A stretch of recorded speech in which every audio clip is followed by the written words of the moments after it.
చేసుకుందామండి. మహోన్నతుడైన మా కన్న తండ్రి, మీ పరిశుద్ధమైన నామానికి వందనాలు చెల్లిస్తున్నాం.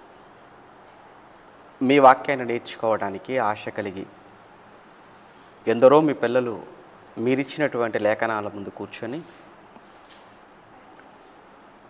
వినుటకు నేర్చుకున్నటకు సిద్ధపడుతుండగా మీ పిల్లలందరి విషయమై సంతోషపడుతూ మీ పిల్లల్లో ఉన్న ఈ ఆసక్తి చివరి వరకు కొనసాగులాగున వింటున్న నేర్చుకుంటున్న వాక్యాన్ని వారి జీవితాలకు అన్వయించుకుంటూ లేఖనాలలో జ్ఞానవంతులవుతూ అనేక మంది మీ పిల్లలను జ్ఞానవంతులుగా మలుస్తూ మీరిచ్చినటువంటి జీవితాన్ని మీ కొరకు అర్పణగా చేసి మీరున్న లోకానికి చేరుకునే భాగ్యాన్ని అనుగ్రహించమని క్రీస్తునామని ప్రార్థన మీకు సమర్పిస్తున్నాము తండ్రి. ఆమెన్. ప్రభునందు ప్రియమైన దేవుని పిల్లలారా, ఈ ప్రత్యేకమైన బైబిల్ అవగాహన కార్యక్రమంలో ఇప్పటికీ క్రొత్త నిబంధనను మనం పూర్తి చేసుకొని పాత నిబంధనలో మొదటి పుస్తకం ఆది కాండంతో తిరిగి మనం ప్రారంభించటం ఇదొక శుభ పరిణామంగా భావిస్తూ దేవుడు మనకు గత సంవత్సర కాలమంతా కూడా ఆయన తోడుగా ఉండి ఆరోగ్యాన్ని ఇస్తూ ఆయుష్ను పొడిగిస్తూ సజీవులుగా ఉంచి సత్యాన్ని పరిశోధనాత్మకమైనటువంటి దృష్టితో మనమంతా నేర్చుకోవటానికి మనందరి జీవితాల్లో దేవుడు చేస్తూ వచ్చిన ఈ సహకారాన్ని బట్టి సహాయాన్ని బట్టి సదా దేవునికి కృతజ్ఞతలు చెల్లించే వారముగా ఉన్నామని తెలియచేస్తూ, ప్రియులారా, మరి ఎంతో ఆసక్తితో మీరంతా కూడా ఈ కార్యక్రమాన్ని ఫాలో అవుతున్నందుకు మీ అందరి విషయమై మరొక మారు సంతోషపడుతూ మనస్ఫూర్తిగా మిమ్మల్ని అభినందిస్తూ 27 పుస్తకాల క్రొత్త నిబంధన ఉద్దేశాన్ని, పరిచయాన్ని మనం విన్నాం.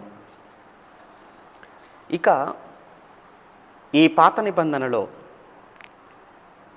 39 పుస్తకాలు అయితే ఈ 39 పుస్తకాలలో ఇప్పటికే కొన్ని పుస్తకాలు మనం అప్పుడప్పుడు మాట్లాడుకున్న సందర్భాలు కూడా లేకపోలేదు. ఆ వరుస క్రమం వచ్చినప్పుడు వాటిని మరలా మీకు ప్రీమియర్ ద్వారానో లేదా వీలవుతే మరలా వాటిని మాట్లాడడమో జరుగుతుంది. ఇక ఈరోజు మనం మీకు ముందుగా ప్రకటించినటువంటి రీతిగా ఆదికాండం అనే మొదటి పుస్తకం నుంచి మరలా తిరిగి మనం ప్రారంభిద్దాం. ప్రియులారా, ఈ 66 పుస్తకాలలో పాత నిబంధనలో మొదటి పుస్తకం ఆదికాండం. ఇక జనరల్గా మనం మాట్లాడుకుంటున్నప్పుడు ఎవరు రాశారు, ఎప్పుడు రాశారు, ఎక్కడ నుండి రాశాడు, ఎవరికి రాశారు, ఏ ఉద్దేశంతో రాశారు, ఏ పరిస్థితిలో రాశారు అనేవి కామన్గా ప్రతి పుస్తకానికి ముందు మనం తెలుసుకోవాల్సినటువంటి సత్యాలు. ఇవి తెలుసుకున్న తర్వాత, ఇవి నేర్చుకున్న అనంతరమే మనం ఆ గ్రంథంలోనికి మనం ప్రవేశించాలి.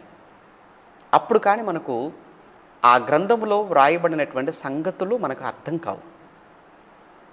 కనుక ఇదే ఫార్ములాను మనం ఈ ఆదికాండం విషయంలో కూడా మనం అప్లై చేసుకుంటూ వెళ్దాం. ఆదికాండం, దీనికి పేరు ఎలా వచ్చింది? ముందుగా ఆదికాండం అనే పేరు ఎలా వచ్చింది దీనికి అన్నప్పుడు, యాక్చువల్గా ఆది కాండము దీనికి మూల పదం గ్రీకులో జెనిసిస్ అనేటువంటి గ్రీకు పదం. జెనిసిస్ అనే ఆ గ్రీకు పదము నుంచి తర్జుమా చేయబడినటువంటి పదమే ఆది కాండం. ఈ జెనిసిస్ అనేటువంటి ఈ గ్రీకు పదానికి ఇంకా చాలా అర్థాలు కూడా ఉన్నాయి. అందులో ఒకటి ఆవిర్భావము, ఆధారము, జనాంగములు, లేదా ప్రారంభము, ఇవన్నీ.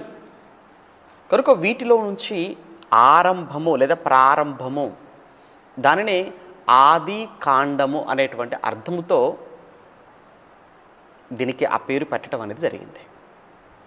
అంటే ఆది కాండం అనే ఈ పేరు జెనిసిస్ అనే గ్రీకు పదము నుంచి ఉత్పత్తి చేయబడినది, వచ్చినటువంటి పదముగా మీరు అర్థం చేసుకోవాలి. రైట్. ఇక ఎవరు వ్రాశారు అనేటువంటి నెక్స్ట్ విషయాన్ని కూడా మనం మాట్లాడుకుంటే, వ్రాసింది మోషే గారు అని మనం అందరం కూడా మాట్లాడుకుంటూ ఉంటాం.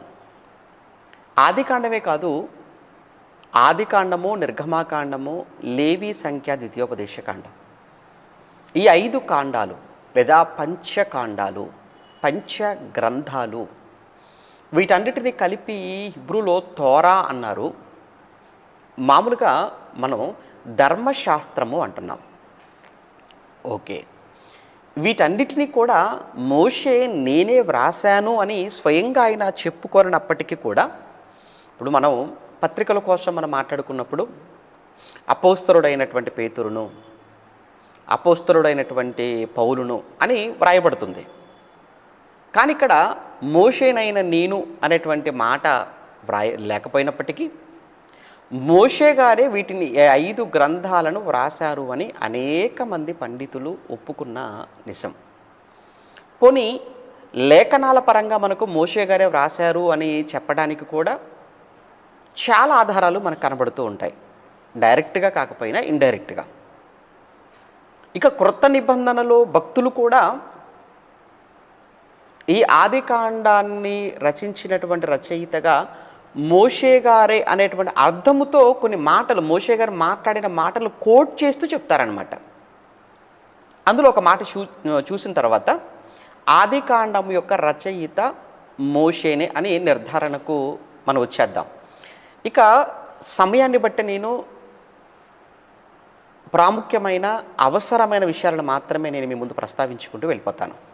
ఓకే, రచయిత మోషే గారు అని చెప్పడానికి క్రొత్త నిబంధనలో కూడా, ఎందుకంటే క్రొత్త నిబంధన అనేది రావటం సర్వసత్యం, అది మీరు మర్చిపోకూడదు ఇప్పుడు కూడా. అదే కదండి క్రొత్త నిబంధన అంటే, సర్వసత్యంతో కూడుకున్నటువంటి పుస్తకం అది. కనుక ఈ సర్వసత్యం క్రొత్త నిబంధనలో మోషే గారు రాశారు అని పౌలు గారు మాట్లాడుతూ ఒక మాట అంటారు ఒకానొక సందర్భంలో.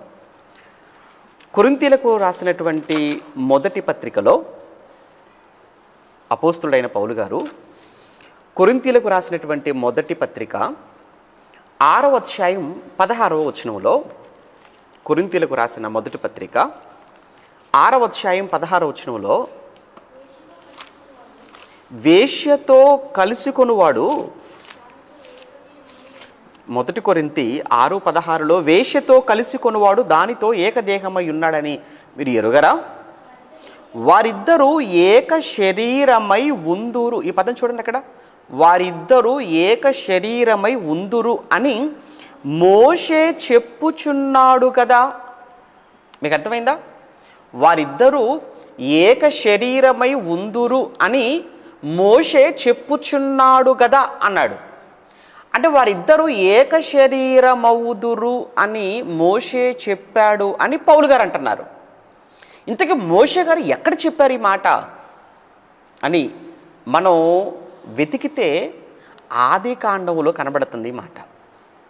ఆది కాండము 2వ అధ్యాయం 24వ వచనంలో ఏం రాయబడిందో చూడండి ఇప్పుడు. కాబట్టి పురుషుడు తన తండ్రిని తల్లిని విడిచి తన భార్యను హత్తుకొనును, వారు ఏక శరీరమై ఉందురు, వారు ఏక శరీరమై ఉందురు అన్నాడు. ఇప్పుడు వారిద్దరూ ఏక శరీరమగుదురు అని మోషే చెప్పాడు అని ఇక్కడ పౌలు గారు చెప్పడాన్ని బట్టి ఈ మాట మనకు ఆది కాండం 2:24లో స్పష్టంగా వ్రాయబడటాన్ని చూస్తుంటే, అంటే ఈ మాట చెప్పింది, ఈ మాట వ్రాసింది మోషే గారా అయితే? అంటే ఆది కాండం 2:24 వచ్చిన ప్రకారముగా ఆది కాండపు రచయితగా మోషే అని నిర్ధారణ చేసుకోవచ్చా అంటే ఇదే కాక ఇంకా చాలా విషయాలు, అంటే మనం ఇంకా నిర్గమ, లేవి, సంఖ్య, ద్వితీయోపదేశం ఇంకా మాట్లాడుకోవాల్సినవి ఉన్నాయి కదా. కనుక అవన్నీ మాట్లాడుకుంటున్నప్పుడు కన్ఫామ్గా మోషే గారే ఈ 5 గ్రంథాల రచయిత అని మీరు నిర్ధారణకు వచ్చేస్తారు. కానీ ఈరోజు మనకు అవసరమైంది ఏంటంటే ఆది కాండం అనేటువంటి పుస్తకమే కాబట్టి నేను ఈ మాటను మీకు చూపించవలసి వచ్చింది. కేవలం ఆది కాండంలో వ్రాయబడిన ఈ ఒక్క మాటను. ఇతనే కేవలం మనకు ఇంటర్నల్గా ఉన్నటువంటి ఇదే కాకుండా ఎక్స్టర్నల్ ఎవిడెన్స్ని కూడా మనం చూసినప్పుడు బయట నుంచి ఉన్నటువంటి ఆధారాలను కూడా మనం చూడగలిగితే మొదటి శతాబ్దపు యూదా చరిత్రకారుడు, మొదటి శతాబ్ద ఫస్ట్ సెంచరీలో ఉన్నటువంటి యూదా మతానికి చెందినటువంటి చరిత్రకారుడైన ఫ్లావియస్ జోసఫస్, ఆయన రాసినటువంటి చరిత్ర గ్రంథాలు ఇప్పటికీ అందుబాటులో ఉన్నాయి. 2000 సంవత్సరాలు అయినప్పటికీ కూడా ఆయన 2 గ్రంథాలు రాశాడని గతంలో కూడా చాలాసార్లు మనం చెప్పుకున్నాం. యాంటిక్విటీస్ ఆఫ్ జ్యూస్ అని, అలాంటి వార్స్ ఆఫ్ జ్యూస్ అని, యూదుల గ్రంథాలు, యూదుల చరిత్రకు సంబంధించిన పుస్తకాలు అతనే రాశాడు. అందులో యేసుక్రీస్తుల వారి జీవితాన్ని గురించి కూడా అందులో కొన్ని విషయాలను ఆయన ప్రస్తావించడం అనేది కూడా జరిగింది.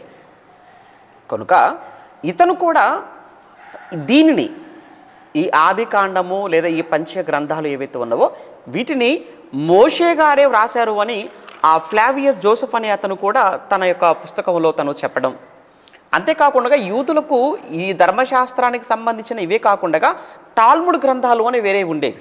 టాల్ముడ్ అని వేరే వారికి సంబంధించిన వేరే గ్రంథాలు, వాటిలో కూడా ఈ ధర్మశాస్త్రంతో కూడుకున్న లేదా ఈ 5 గ్రంథాలు ఆది కాండం నుంచి ద్వితీయోపదేశ కాండం వరకు వీటి రచయిత మోషేనని వారికి ఇతర గ్రంథాలలో కూడా వ్రాయబడటాన్ని బట్టి చూస్తుంటే, ఇప్పుడు మనం పౌలు గారు చెప్పినటువంటి మాట, కొరింథీ మొదటి పత్రిక 6లో మనం చదువుకున్న మాటను బట్టి ఇంటర్నల్గా మోషే రచయితగా ఆది కాండానికి అని మనం అర్థం చేసుకున్నా, కన్ఫర్మ్ చేసుకున్నా, ఇంకా బయట ఏమైనా సాక్ష్యాలు ఉన్నాయా అన్నప్పుడు బయట మొదటి శతాబ్దపు చరిత్రకారుడు ఫ్లావియస్ జోసెఫ్ చెప్పిన మాట కావచ్చు, వారికి ఉన్నటువంటి ఇతర టాల్ముడ్ గ్రంథాలలో కూడా మనం చూసినప్పుడు వీటిని వ్రాసిన ఆదికాండ రచయిత మోషేనే, అనుమానం లేదు. ఇంకా మనం మాట్లాడుకుంటాం చాలా విషయాలు. నిర్గమకాండం ఇంకొంటున్నాయి కాబట్టి నేను రేపు మీతో మాట్లాడుతున్నప్పుడు మన నిర్గమకాండం గురించి చెప్పినప్పుడు నిర్గమకాండాన్ని మోషే గారు రాశారా అంటే ఇంకా ఆ గ్రంథానికి సంబంధించిన విషయాలు మనం మాట్లాడుకుందాం. ఓకే, ఎవరు రాశారు? మోషే గారు రాశారు. ఆది కాండం అనే పేరు ఎలా వచ్చింది చూసాం. ఇక నెక్స్ట్ ఎప్పుడు రాశాడు ఏమండి, ఇది ఎప్పుడు రాశాడు అన్నప్పుడు ఇది సుమారుగా 1440 నుంచి క్రీస్తుకు పూర్వం 1440 నుంచి 1400 సంవత్సరాలు, అంటే సుమారుగా 40 ఏండ్లు. అంటే ఈ 40 ఏండ్లు అన్నప్పుడు మనకు ఒక విషయం మనకు జ్ఞాపకం రావాలి. అదేంటంటే మోషే ఐగుప్తు నుంచి ఇశ్రాయేలీలను కనానుకు నడిపించేటువంటి ఈ అరణ్య ప్రయాణ కాలం 40 సంవత్సరాలు కదా. కనుక ఈ 40 సంవత్సరాల ఈ ప్రయాణ కాలంలో ఆది కాండాన్ని లేదా ఈ పంచ గ్రంథాలను కూడా వ్రాశాడు అనేది చరిత్ర చెప్పినటువంటి నిజం. బిబ్లికల్గా బైబిల్లో కూడా మనం చూస్తాం. అంటే రాయబడిన కాలం 1440 నుంచి సుమారు 1400 సంవత్సరాలు. వ్రాయబడినటువంటి చోటు లేదా ఏ పరిస్థితుల్లో వ్రాశాడు అన్నప్పుడు అరణ్య ప్రయాణములో ఉంటుండగా వ్రాయబడినటువంటి గ్రంథముగా మనకు కనబడుతుంది. ఏమండి, ఇది బ్రీఫ్గా అంటే పేరు ఎలా వచ్చేది చూసాం, నెక్స్ట్ ఏం చూసాము, ఎవరు రాశారో చూసాం, ఎప్పుడు రాశారో చూసాం, ఎక్కడి నుంచి రాశారో కూడా క్లియర్ అయిపోయింది. ఇక ఈ ఆది కాండంలో ఉన్నటువంటి కొన్ని ప్రధానమైనటువంటి సంగతులు, ప్రాముఖ్యమైనటువంటి సంఘటనలు. ఇందులో ఎన్ని అధ్యాయాలు మనకు తెలుసు. ఆది కాండంలో మొత్తంగా మనకున్న అధ్యాయాలు 50. ఓకేనా, 50 అధ్యాయాలు. ఈ 50 అధ్యాయాలలో ప్రధానముగా ఈ 50 అధ్యాయాలను ముఖ్యంగా 2 భాగాలుగా మనం విడగొట్టి చదువుకోవాలి. ఓకే అండి, ఆది కాండాన్ని 50 అధ్యాయాలు. ఇంకొక విషయం చెప్పమంటారా మీకు, ఎక్స్ట్రా ఇన్ఫర్మేషన్. వాస్తవానికి వ్రాయబడినటువంటి సమయంలో అధ్యాయాలు వచనాలు లేవు. మోషే గారు రాసినప్పుడు అధ్యాయాలు వచనాలుగా వ్రాయబడలేదు. ఇంకొక విషయం కూడా చెప్పమంటారా, రాజుల 2 గ్రంథాలు మనకు ఉంటాయి, కానీ వాస్తవానికి 2 కలిపి ఒకటే గ్రంథం. సమూయేలు మొదటి గ్రంథం, 2వ గ్రంథం అంటాం, కానీ వాస్తవానికి వ్రాయబడినప్పుడు అది ఒకటే గ్రంథంగా ఉంది. దినవృత్తాంతములు మొదటి గ్రంథం, దినవృత్తాంతములు 2వ గ్రంథం అని మనం చదువుకుంటాం, కానీ ప్రారంభంలో వ్రాయబడినప్పుడు అది ఒకటే గ్రంథం. అది చదువుకోవడానికి సౌలభ్యంగా విడగొట్టారు ఆ రోజు వాళ్ళు. ఆ తర్వాత అధ్యాయాలు వచనాలుగా తర్వాత విభజించారు, మనం చదువుకోవటానికి అనువుగా ఉండాలి అన్న ఉద్దేశంతో. కనుక ఇప్పుడు ఆల్రెడీ అధ్యాయాలుగా వచనాలుగా ఉన్నాయి కనుక ఇప్పుడు చాలా తేలికగా మనం చదువుకోవచ్చు దీన్ని. అందుకే ఆది కాండములో ఉన్న 50 అధ్యాయాల ఈ చరిత్ర, దీన్ని అంతటినీ కూడా 2 ప్రధానమైనటువంటి భాగాలుగా విడగొడుతున్నారు. ఏంటా 2 అంటే, మొదటి అధ్యాయం నుంచి 11వ అధ్యాయం వరకు మొదటి భాగం, మొదటి అధ్యాయం నుంచి 11 అంటే మొదటి 11 అధ్యాయాలు ఒక భాగం. ఓకే, నెక్స్ట్ 12వ అధ్యాయం నుంచి 50వ అధ్యాయం వరకు 2వ భాగం. ఓకే, మొదటి 11 అధ్యాయాలు మొదటి భాగం, 12 నుంచి 50 వరకు 2వ భాగం. ఇప్పుడు మరలా ఏం చేస్తాను అని అంటే, దీన్ని మొదటి భాగం ఏదైతే ఉందో, మొదటి 11 అధ్యాయాలు ఉంది కదా, ఈ మొదటి 11 అధ్యాయాలలో ఉన్నటువంటి చరిత్ర ఏదైతే ఉందో, ఈ చరిత్రను మరలా 4 భాగాలు, లేదా ఈ 11 అధ్యాయాలలో ప్రధానంగా 4 సంఘటనలు. మొదటి భాగములో 4 సంఘటనలు, అలానే 2వ భాగములో 4 వ్యక్తులు. గుర్తుంచుకోండి, చాలా సులువుగా. మొత్తంగా ఎన్ని అన్నాం? 2 అన్నాం కదా. 50 అయితే 2 భాగాలు, మొదటి 11 అధ్యాయాలు, నెక్స్ట్ 12 నుంచి 50 అయిపోయింది, చాలా సులువుగా. ఇప్పుడు మొదటి భాగములో 4 ప్రాముఖ్యమైన సంఘటనలు. ఏంటి ఆ 4 అని అంటే, మొదటిది సృష్టి. ఓకే, మొదటిది సృష్టి. 2 మనిషి యొక్క పతనం. 3వది ఏంటంటే జలప్రళయం. 4వది దేశాలుగా విభాగించబడటం. ఓకేనా, మొదటిది సృష్టి, 2వది వచ్చేసి మనిషి యొక్క పతనం, 3 జలప్రళయం, 4 దేశాలుగా విభజించబడటం భూమి. 4 అయిపోయింది 11 అధ్యాయాల్లో ఉన్నటువంటి చరిత్ర. ఇక 12 నుంచి 50 వరకు అని చెప్పాం కదా, ఈ 12 నుంచి 50 వరకు 4 వ్యక్తుల చరిత్ర. అదంతా కూడా 12 నుంచి 50 అధ్యాయాలలో ఉన్నటువంటి సంఘటనలన్నిటినీ కూడా ప్రధానంగా మనం విభజించినప్పుడు అందులో 4 వ్యక్తులు మనకు కనబడతారు. మొదటగా అబ్రహాం మొదటివాడు, 2వ వాడు ఇస్సాకు, 3వ వాడు యాకోబు, 4వ వ్యక్తి యోసేపు. అయిపోయింది ఆదికాండం. అంటే మొదటి 11 అధ్యాయాలు 4 సంఘటనలండి. ఆ తర్వాత 12 నుంచి 50 వరకు 4 వ్యక్తులు. 4 సంఘటనలతో 4 వ్యక్తులతో చరిత్రతో కూడుకున్న పుస్తకమే ఆదికాండం అయిపోయింది. ఇలా చెప్తే ఏమో ఉంటుంది, కొంచెం డెప్త్గా వెళ్తే బాగుంటుంది కదా, ఇంకా కొంచెం వీటి గురించి మనం వివరంగా తెలుసుకుంటే బాగుంటుంది. ప్రయత్నం చేద్దాం, సమయం ఉంది కదా ఇంకా. రైట్, ఇప్పుడు ఇంకొక విషయం. ఈ 50 అధ్యాయాలు అని చాలా సింపుల్గా మనకు అనిపించవచ్చు, కానీ 50 అధ్యాయాలలో సుమారుగా ఎన్ని సంవత్సరాల చరిత్ర ఉందో చెప్పమంటారా? ఎన్ని సంవత్సరాల చరిత్ర ఏంటి? 50 అధ్యాయాలలో ఎన్ని సంవత్సరాల చరిత్ర ఉండొచ్చు? మహా అయితే 100 అనుకుంటున్నారా? పోనీ ఒక 500 అనుకుంటున్నారా? పోనీ ఒక 1000 అనుకుంటున్నారా? ఏమండి, ఈ 50 అధ్యాయాలలో ఎన్ని సంవత్సరాల చరిత్రను దేవుడు రాయించాడో ఏమనుకుంటున్నారు? సుమారు 2500 సంవత్సరాల చరిత్ర. ఇదేంటండి, 50 అధ్యాయాలలో 2500 సంవత్సరాల చరిత్ర అంటే అసలు 2500 సంవత్సరాలలో జరిగిన దాని అంతటిని 50 అధ్యాయాలకు కుదించి వ్రాయించాడా? అవును. దేవుడు ఏంటంటే మనకు అవసరమైన సంగతులు, ఏమంటే బైబిల్లో కొంతమంది వ్యక్తుల గురించి వ్రాయించినప్పుడు కూడా ఒక్క మాటతో క్లోజ్ చేస్తాడు. కొంతమంది వ్యక్తుల గురించి వ్రాయించినప్పుడు మాత్రం చాలా ఎక్కువ వివరణ వ్రాయించడం అనేది మనం చూస్తుంటాం కదండి.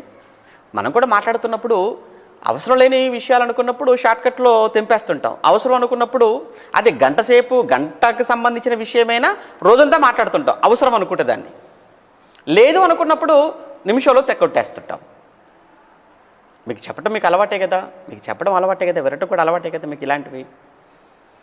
ఏమండి నాకు వివాహం అయింది 4 పిల్లలండి అంటారు.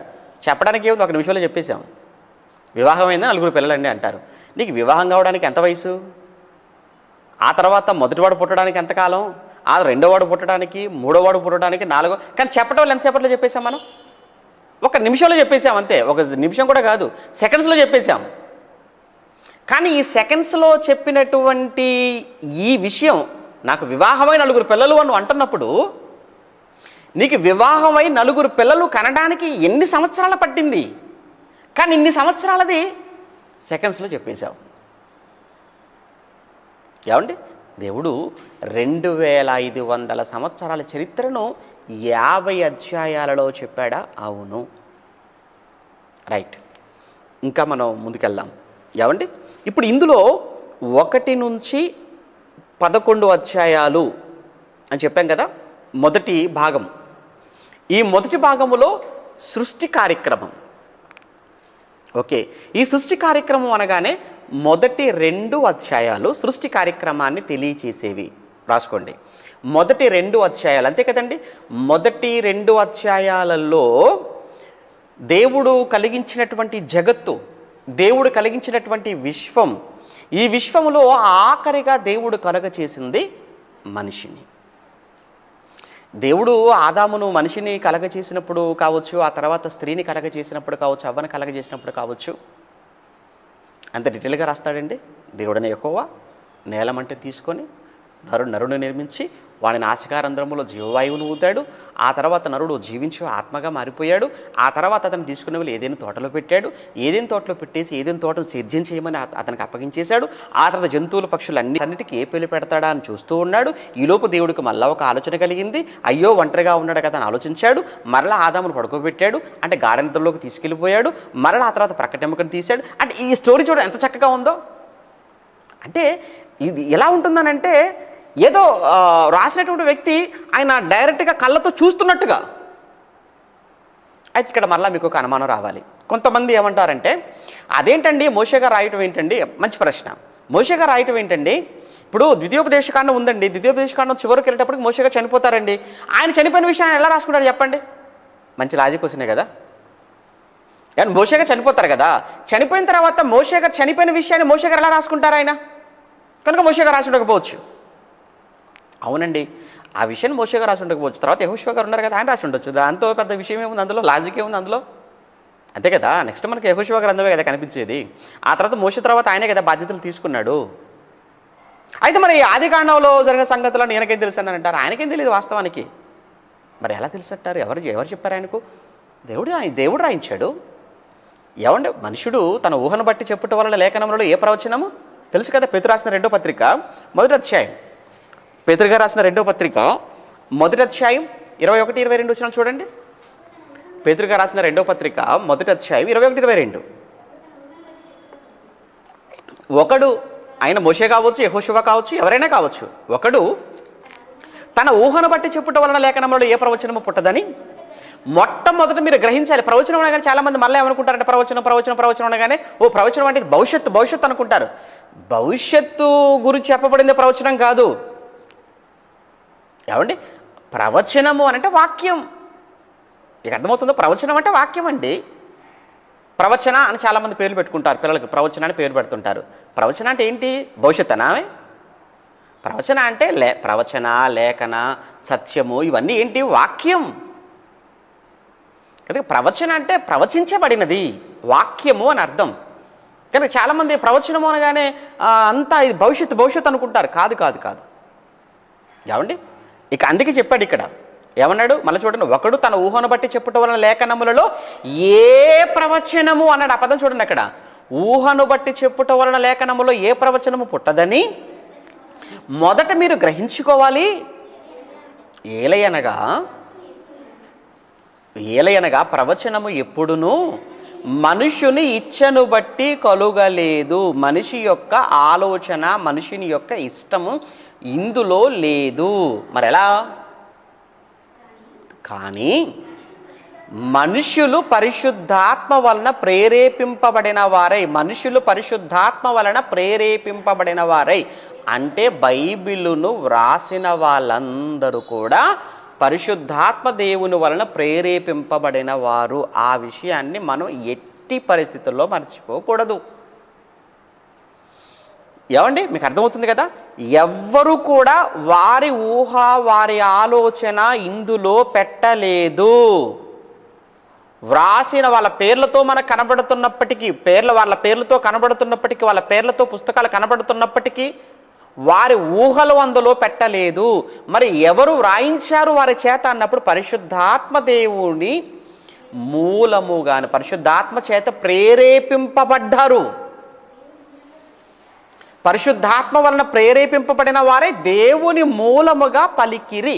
ఎంత క్లియర్గా ఉంది అంటే ఇప్పుడు ఆది కాండములో ఉన్నటువంటి ఏమంటే ఆదాము అవ్వల కంటే ముందు జరుగుతున్న సృష్టి కార్యక్రమం, అసలు మనిషి అనేవాడు ఎక్కడున్నాడు? అప్పుడు ఏ దినాన్న ఏదేది జరిగిందో, మొదటి దినమున వెలుగు అన్నాడు, రెండవ దినమున ఆకాశము అన్నాడు, మూడవ దినానికి వచ్చేసరికి భూమి ఏమండి ఆ సముద్రము అన్నాడు, నాలుగవ దినానికి వచ్చేసరికి భూమి, విత్తనములు, చెట్లు, ఫలవృక్షాలు, ఐదవ దినానికి వచ్చేసరికి సముద్రంలో మత్స్యములు, చేపలు ఇవన్నీ అన్నాడు, ఆరో దినానికి వచ్చేసరికి ఏమండి ఆ జంతువులు కానీ, ప్రాకి పురుగులు కానీ, ఇవన్నీ ఇవన్నీ ఎలా కలిగి ఎవరు చూశారు? ఎవరు చూడలేదు. ఎవరున్నారు అప్పుడు? లేడే. ఆదాము ఆఖరిలో వచ్చాడు. మరి ఎలా ఎలా ఎలా మొదటి దినాన్న ఏం జరిగాయి, రెండవ దినాన్న ఎలా జరిగింది, మూడో దినపు సృష్టి ఏంటి? ఈ సృష్టి కార్యక్రమం అంతటిని ఇంత క్లియర్ కట్టుగా, ఇంత కన్నులకు కట్టినట్టుగా ఏమండి ఎలా రాయగలిగారు ఆయన? కనుక ఇది మోషే జ్ఞానము కాదు, మోషే ఆలోచన కాదు, మోషేను ప్రేరేపించిన పరిశుద్ధాత్మ దేవుడు. అది ఓకే. ఎవరు వ్రాసినా వారిని ప్రేరేపించింది మాత్రం పరిశుద్ధాత్మ దేవుడు. అది మీరు ఫిక్స్ అయిపోండి ఇక. Okay, right.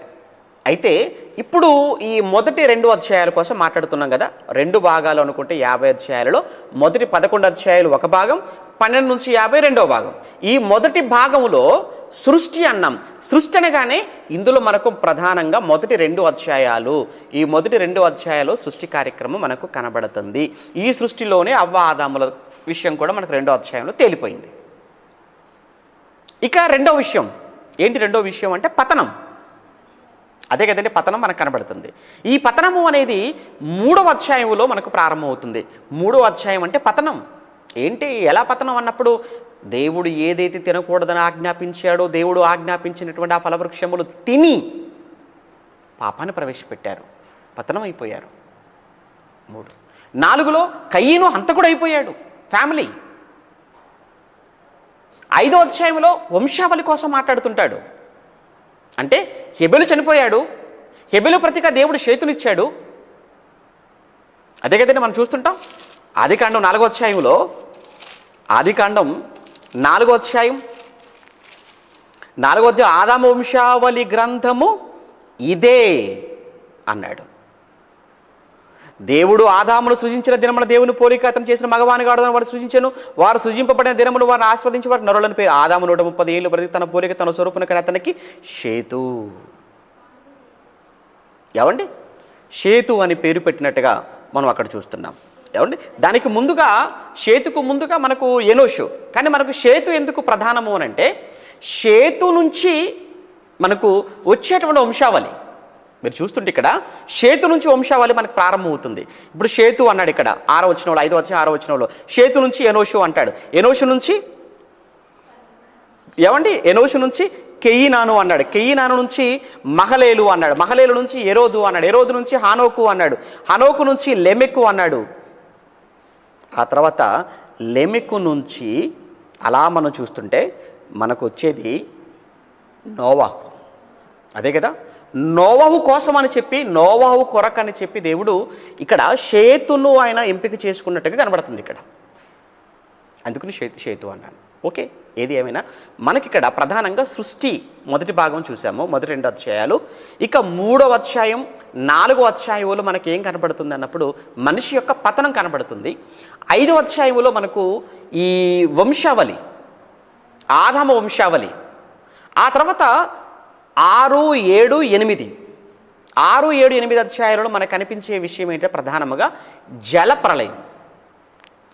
అదే కదండి, జలప్రళయానికి సంబంధించినటువంటి సంగతులు మనకు 6, 7, 8 అధ్యాయాల్లో కనబడతాయి. ఆ తర్వాత 9, 10, 11 వరకు చెప్పుకున్నట్లుగా భూమి దేశాలుగా విభాగింపబడటం కావచ్చు, భాషలు రావటం కావచ్చు. ఇది మనకు 9, 10, 11 అధ్యాయాలకు సంబంధించిన చరిత్ర. 4 భాగాలు, 4 సంఘటనలు మొదటి భాగంలో. ఇక ఆ తర్వాత 2వ భాగం అని చెప్పుకున్నాం కదా మనం. ఈ 2వ భాగంలో 4 ప్రధానమైన వ్యక్తుల కోసం చెప్పబడింది అన్నాం. ఎవరు 4 అన్నప్పుడు అబ్రహాం, ఇస్సాకు, యాకోబు, యోసేపు అన్నాం. ఇప్పుడు ఇక్కడ 12వ అధ్యాయంలో అబ్రహాము గారి చరిత్ర ప్రారంభమవుతుంది. 12 నుంచి 24 అధ్యాయాల వరకు గుర్తుంచుకోండి. 12 నుంచి 24 వరకు అబ్రహాము గారి చరిత్ర అంతా కూడా మనం చదువుకుంటాము మొదటగా. ఇక 25వ అధ్యాయంలో అబ్రహాం గారు చనిపోతారు. అదే కదండి, అబ్రహాం గారు 25వ అధ్యాయంలో చనిపోతారు. 25లో అబ్రహాము గారు చనిపోతే 25 నుంచి 25, 26లో ఇస్సాకు చరిత్ర మనం చదువుకుంటాం. ఓకే, క్లియర్ ఏమండి? 25, 26లో ఇస్సాకు చరిత్ర మనం ఎక్కువగా చదువుకుంటాం. ఇస్సాకుది అయిపోయింది 2వ వ్యక్తి. ఇక 3వ వ్యక్తి యాకోబు. 27 నుంచి ఆదికాండం 27 నుంచి 36 వరకు ఉన్న ఈ అధ్యాయాలలో మనకు కనిపించే చరిత్ర యాకోబు చరిత్ర. ఓకే, యాకోబు కూడా అయిపోయాడు. ఇప్పుడు నెక్స్ట్ 37వ అధ్యాయం నుంచి 50వ అధ్యాయం వరకు, 37 నుంచి 50 వరకు ఉన్న ఈ అధ్యాయాలలో మనకు కనిపించే చరిత్ర యోసేపుకు సంబంధించిన చరిత్ర. క్లియరా? ఓకే, మొదటి 2 అధ్యాయాలు, ఆ తర్వాత 3, 4 అధ్యాయాలు, ఆ తర్వాత 6, 7, 8 అధ్యాయాలు జలప్రళయం, 9, 10, 11. అందులో ప్రధానంగా 10, 11 అధ్యాయాలు వచ్చేసి మనకు దేశం, భూమి దేశాలుగా విభాగింపబడటం, మనుషులు చెదిరిపోవటం, అక్కడి నుంచి భాషలోనేవి ఉత్పత్తి, ఏమంటే భాషలో దేవుడు తారుమారు చేయటం భాషను. ఓకే, అంతవరకు మొదటి భాగం కంప్లీట్ అయిపోద్ది. 12 నుంచి 24 అబ్రహాం, 25, 26 ఇస్సాకు, 27 నుంచి 36 యాకోబు, 37 నుంచి 50 వరకు మనకు యోసేపుకు సంబంధించిన చరిత్ర. అబ్రహాము, ఇస్సాకు, యాకోబు, యోసేపు. రైట్, ఇంకా కొంచెం మనం ఇందులో ఎక్స్ట్రా ఇన్ఫర్మేషన్ మనం చూద్దాం. ఇందులోకి వెళ్ళి మంచి మాటలు ఆదికాండంలో, ఏమంటే ఈ ఆదికాండంలో ప్రారంభంలో అసలు ఏంటి ఈ ఆదికాండం యొక్క ఉద్దేశం ఏంటన్నప్పుడు, ఆదికాండం అనగానేనండి ఇది మనకు 65 పుస్తకాల చరిత్ర. గుర్తుంచుకోండి, 65 పుస్తకాల చరిత్ర. ఆదికాండాన్ని మనం మినహాయిస్తే 65 పుస్తకాల చరిత్ర మనకు అర్థం కావాలంటే ఆదికాండం అర్థం కావాలి. అందుకే ఈ జెనిసిస్ అన్నారు చూసారా, ఈ జెనిసిస్ అనేటువంటి దానికి ఆ పర్యాయ పదాలు వేరే అర్థాలలో ఆధారము అనేటువంటి ఒక అర్థం కూడా ఉంది అని చెప్పి మీకు ముందు ప్రారంభంలో చెప్పాను. ఆధారము అని దేనికి ఆధారం? 65 పుస్తకాల చరిత్రకు ఆధారం ఏంటో తెలుసా? ఆదికాండపు చరిత్ర. మీకు అర్థమైందా? 65 పుస్తకాలకు సంబంధించిన చరిత్ర మనకు అర్థం కావాలి అని అంటే అసలు ఆదికాండం అర్థం కావాలి. నీకు ప్రారంభం అర్థం కాక ముగింపు నీకేం అర్థం అవుతుంది? అప్పుడప్పుడు అంటుంటావు, ఇప్పుడు మధ్యలో వచ్చాడండి వీడికి ఏం తెలియదండి. అంటే ఏంటన్నమాట, ఏదైనా కానీ ప్రారంభం నుంచి తెలుసుకోవాలి, ఏదైనా ప్రారంభం నుంచి తెలుసుకోవాలి, ప్రారంభం నుంచి వినాలి. నువ్వు అన్నీ వినకుండా మాట్లాడకూడదురా, ముందు నుంచి లేనప్పుడు నీకు మాట్లాడే అర్హత లేదురా అని మనం ఎలా అయితే లోకంలో మాట్లాడుతుంటామో, ఆదికాండం చరిత్ర తెలియకుండా, ఆదికాండంలో జరిగిన సంఘటనలు అర్థం కాకుండా ఆ తర్వాత నువ్వు బైబిల్ అంతా చదివినా అసలు ఏమీ అర్థం కాదు. ఎందుకు దేవుడు ఇశ్రాయేలు జనాంగానే ఎంచుకున్నాడు, ఎందుకు యేసుక్రీస్తుల వారు వారిలో నుంచే వచ్చాడు, అసలు ఎందుకు ఈ లోకంలో పాపం, ఏమండి ఆ పాపం అసలు నువ్వు దేనికి ఏ విధమైన ప్రశ్నకు నీకు సమాధానం కావాలి అన్నా కేర్ ఆఫ్ అడ్రస్ ఏంటంటే ఆదికాండం. అంతే కదండి. సృష్టి ఎలా పుట్టింది, ఎక్కడికి వెళ్తావు? ఆదికాండానికి వెళ్ళు. మనిషి ఎలా పుట్టాడు, ఎక్కడికి వెళ్తావు? ఆదికాండంలో చూడాలి. అసలు పాపం లోకంలో ఎలా ప్రవేశించింది తెలియాలా? ఆదికాండం చదువు. ఆ తర్వాత మరి ఈ పాపానికి సంబంధించిన ప్రాయశ్చిత్తం, విమోచన ఏంటి? అక్కడ ఎక్కడైతే మనిషి పతనమైపోయాడో, ఎక్కడ మనిషి పాపం చేశాడో, పాపము చేసినటువంటి పతనమైపోయిన అదే సమయంలో వెంటనే దేవుడు ఈ పతనము నుంచి మనిషిని విమోచించటానికి వెంటనే తన యాక్షన్ ప్లాన్ అనేది రెడీ చేశాడు అనే విషయాన్ని కూడా అక్కడే చెప్పాడు. చూస్తారా ఆ మాట? మంచి మాట. కొంచెం అవగాహన ఉన్న వాళ్ళకి అర్థమవుతుంటుందిలేండి. అసలే తెలియని వాళ్ళకంటే కొంచెం కష్టంగా ఉండొచ్చు. ఆదికాండం 3వ అధ్యాయంలో, ఆదికాండం 3వ అధ్యాయం 15 వచనం చూస్తారా? ఆదికాండం 3వ అధ్యాయం 15 వచనంలో, మరియు నీకును స్త్రీకిని నీ సంతానమునకును ఆమె సంతానమునకును, ఇంతకు నీకును అన్నాడు, నీకును స్త్రీకిని అంటాడు. ఎవరితో మాట్లాడుతున్నాడు? సర్పం. సర్పం అంటే సర్పమును ఆవహించిన అపవాది, అంటే అపవాదితో మాట్లాడుతున్నాడు, దయ్యంతో. ఆ రోజు తెలుసు కదండి, దేవుడు ఆదాముతో నిబంధన చేశాడు. ఆదాముతో దేవుడు నిబంధన చేశాడు. ఆదాముతో దేవుడు నిబంధన చేశాడా? చేశాడండి. ఏంటో నిబంధన? పండు తినవద్దు అనే నిబంధన, పాపం చేయవద్దు అనే నిబంధన. దేవుడు ఆదాముతో నిబంధన చేశాడా? తెలీదా మీకు? 17 చూస్తారా? 17, 2వ అధ్యాయం 17లో లేదా 16లో, మరియు దేవుడైన యెహోవా ఈ తోటలో నున్న ప్రతి వృక్ష ఫలములు నీవు నిరభ్యంతరముగా తినవచ్చు, నా కుమారుడు ఆదాము, అన్నిటినీ కూడా నువ్వు నిరభ్యంతరముగా తినవచ్చును. అయితే మంచి చెడ్డల తెలివినిచ్చు వృక్ష ఫలములు తినకూడదు, నీవు వాటిని తిను దినమున నిశ్చయముగా చచ్చెదవ నరునికి ఆజ్ఞాపించను. అంటే నరుడు ఏమన్నాడు ఆ రోజు? అలాగే అన్నాడు, ఓకే అన్నాడు, అయిపోయింది నిబంధన. ఆదాముతో దేవుడు చేసిన నిబంధన అని ఇక్కడ లేదు, మనకు నిబంధన అని ఇక్కడ లేదు. కానీ బైబిల్లో మరొక చోట దీనిని నిబంధనగా చెప్పాడు. ఎక్కడ? హోషేయ గ్రంథం. మళ్ళీ వద్దాం ఇక్కడికి. హోషేయ గ్రంథం 6వ అధ్యాయం, హోషేయ గ్రంథం 6వ అధ్యాయం 7వ వచనం. త్వరగా హోషేయ గ్రంథం 6వ అధ్యాయం, మా వాళ్ళకు దొరకటానికి గంట పట్టవచ్చు. హోషేయ గ్రంథం 6వ అధ్యాయం 7వ వచనంలో, ఆదాము నిబంధన మీరినట్లు, ఆ పదం చూడండి అక్కడ, ఆదాము నిబంధన మీరినట్లు అన్నాడు. అంటే అదేంటి? ఆదాముకి నిబంధన ఏముంది అక్కడ? అంతే కదండి. ఆదాము నిబంధన మీరినట్లు అన్నాడు అంటే ఆదాముతో దేవుడు ఏదో నిబంధన చేశాడు. ఇంతకీ ఆదాముతో దేవుడు చేసిన నిబంధన ఏంటంటే, ఇప్పుడు మనం చదువుకున్నాం కదా 2వ అధ్యాయం 16, 17 వచనాలలో, నాయన ఈ తోట చెట్ల వృక్ష ఫలములలో నువ్వు అన్ని నిరభ్యంతరముగా తినవచ్చు, అయితే ఆ మంచి చెడ్డల తెలివి వృక్ష ఫలాన్ని మాత్రము నీవు తినకూడదు. నిబంధన. కానీ ఏం చేశాడు? వద్దన్నది తినేశాడు. వద్దు అన్నది తిని తప్పు చేశాడా? యోబు గ్రంథం 31, అక్కడ కూడా చెప్పాడు, యోబు గారు కూడా చెప్తారు, యోబు గ్రంథంలో కూడా రాయబడింది. యోబు గ్రంథం 31వ అధ్యాయం, యోబు గ్రంథం 31వ అధ్యాయం 34వ వచనం అనుకుంటాను చూడండి. యోబు గ్రంథం 31వ అధ్యాయం 33, ఆదాము చేసినట్లు నా దోషములను దాచిపెట్టుకొని, ఆదాము చేసినట్లు ఏం చేశాడు? వద్దన్నది చేశాడు కదా, చేసి ఏం చేశాడు? కప్పి పెట్టుకున్నాడు కదా, దాచుకున్నాడు కదా, ఒప్పుకోలేదు కదా. ఆదాము పండు తినటానికి, ఆదాము పాపం చేయటానికి స్త్రీగా అవకారణమైతే, స్త్రీ పండు తినటానికి, స్త్రీ పాపం చేయటానికి కారణం అపవాదండి. అపవాదే కదా. అపవాదని చెప్తాడు అక్కడ పౌలు గారు కొరింథీయులకు రాసిన పత్రికలో. కొరింథీయులకు రాసిన 2వ పత్రిక 11వ అధ్యాయం, కొరింథీయులకు రాసిన 2వ పత్రిక 11వ అధ్యాయం 2వ వచనమా చూడండి. కొరింథీయులకు రాసిన 2వ పత్రిక 11వ అధ్యాయం, ఏమండి 11వ అధ్యాయం 3వ వచనం, సర్పము తన కుయుక్తి చేత హవ్వను మోసపరచినట్లు, సర్పము తన కుయుక్తి చేత అవ్వను మోసపరచినట్లు. అంటే ముందుగా సర్పం అవ్వను మోసం చేసింది, అవ్వ వెళ్ళి ఆదాము చేత పాపము చేయించింది. సర్పం అవ్వను కాటేసింది, ఈవిడ వెళ్ళి ఆదామును కాటేశాడు. అంటే ఇక్కడ సర్పము మోసం చేసింది స్త్రీని, సర్పం ఇక్కడ మోసం చేసింది స్త్రీని.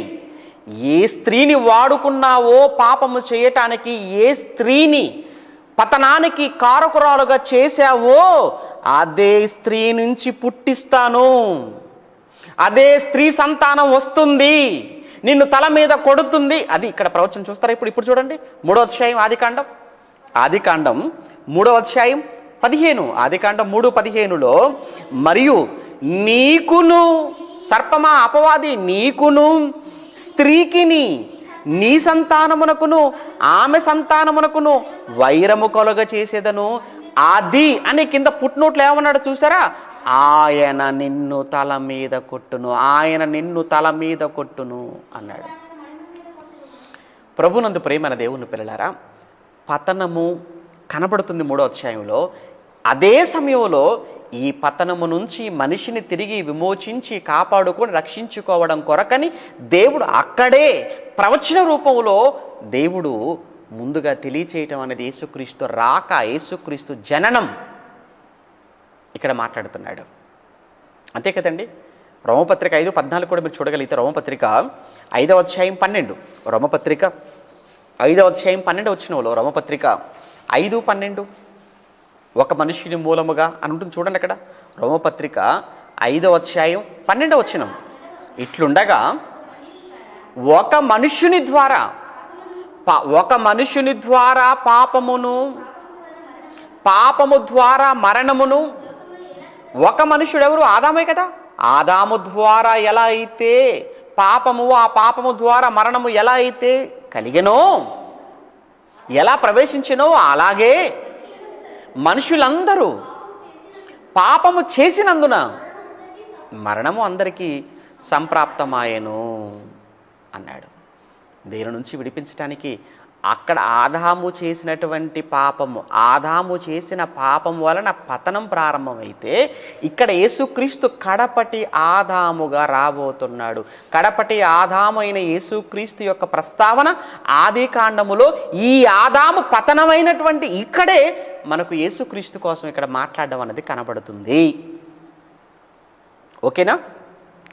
ఇక్కడ అలానే అపవాది కోసం మాట్లాడుతున్నాడు. ఏమంటే అపవాది కోసం వాడికి శాపం ఇచ్చేసాడు. ఎందుకంటే వాడు అక్కడ మనం చెప్పుకున్నట్టుగా వాడు మోసపరిచి, నిజమే, వాడు మోసం చేస్తాడు, అబద్ధాలు ఆడతాడు, మాయ చేస్తాడు, వంచిస్తాడు. వాడి స్వభావం అది, వాడి లక్షణం అది. ఎప్పటి నుంచి? ఆది నుంచి వాడి లక్షణం అదే. అందుకే అపవాది కోసం వాడు అబద్ధమునకు జనకుడు అంటాడు. ఆది నుంచి అంటాడు. ఆ మాట చూస్తారా మీరు? యోహాను సువార్త 8వ అధ్యాయంలో, యోహాను సువార్త 8వ అధ్యాయం 44వ వచనంలో, మీరు మీ తండ్రి యగు అపవాది సంబంధులు, మీరు మీ తండ్రి దురాశలను నెరవేర్చగోరుచున్నారు. ఆది నుంచి అన్నాడు చూసారా? ఆది నుంచి అంటే అర్థం ఏంటి? ఆది నుంచి అంటే ఆది యందు దేవుడు భూమి ఆకాశములను సృజించెను. ఆది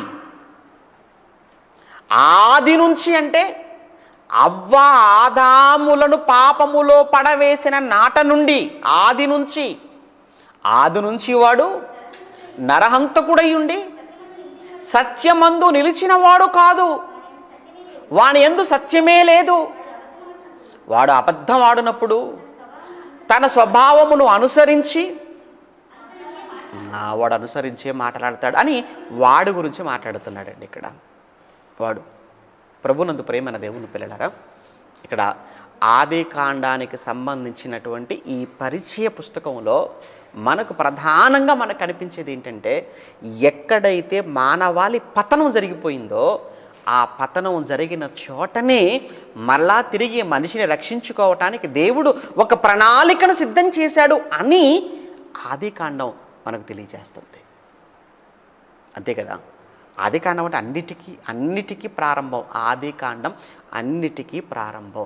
నీకు ఇప్పుడు ముందుకు చెప్పాను కదా, మీకు ఏ విషయం తెలియాలి అన్నా ఆదికాండం తెలిస్తే తప్ప మీకు ఏ విషయాన్నైనా మీరు తెలుసుకోలేరు.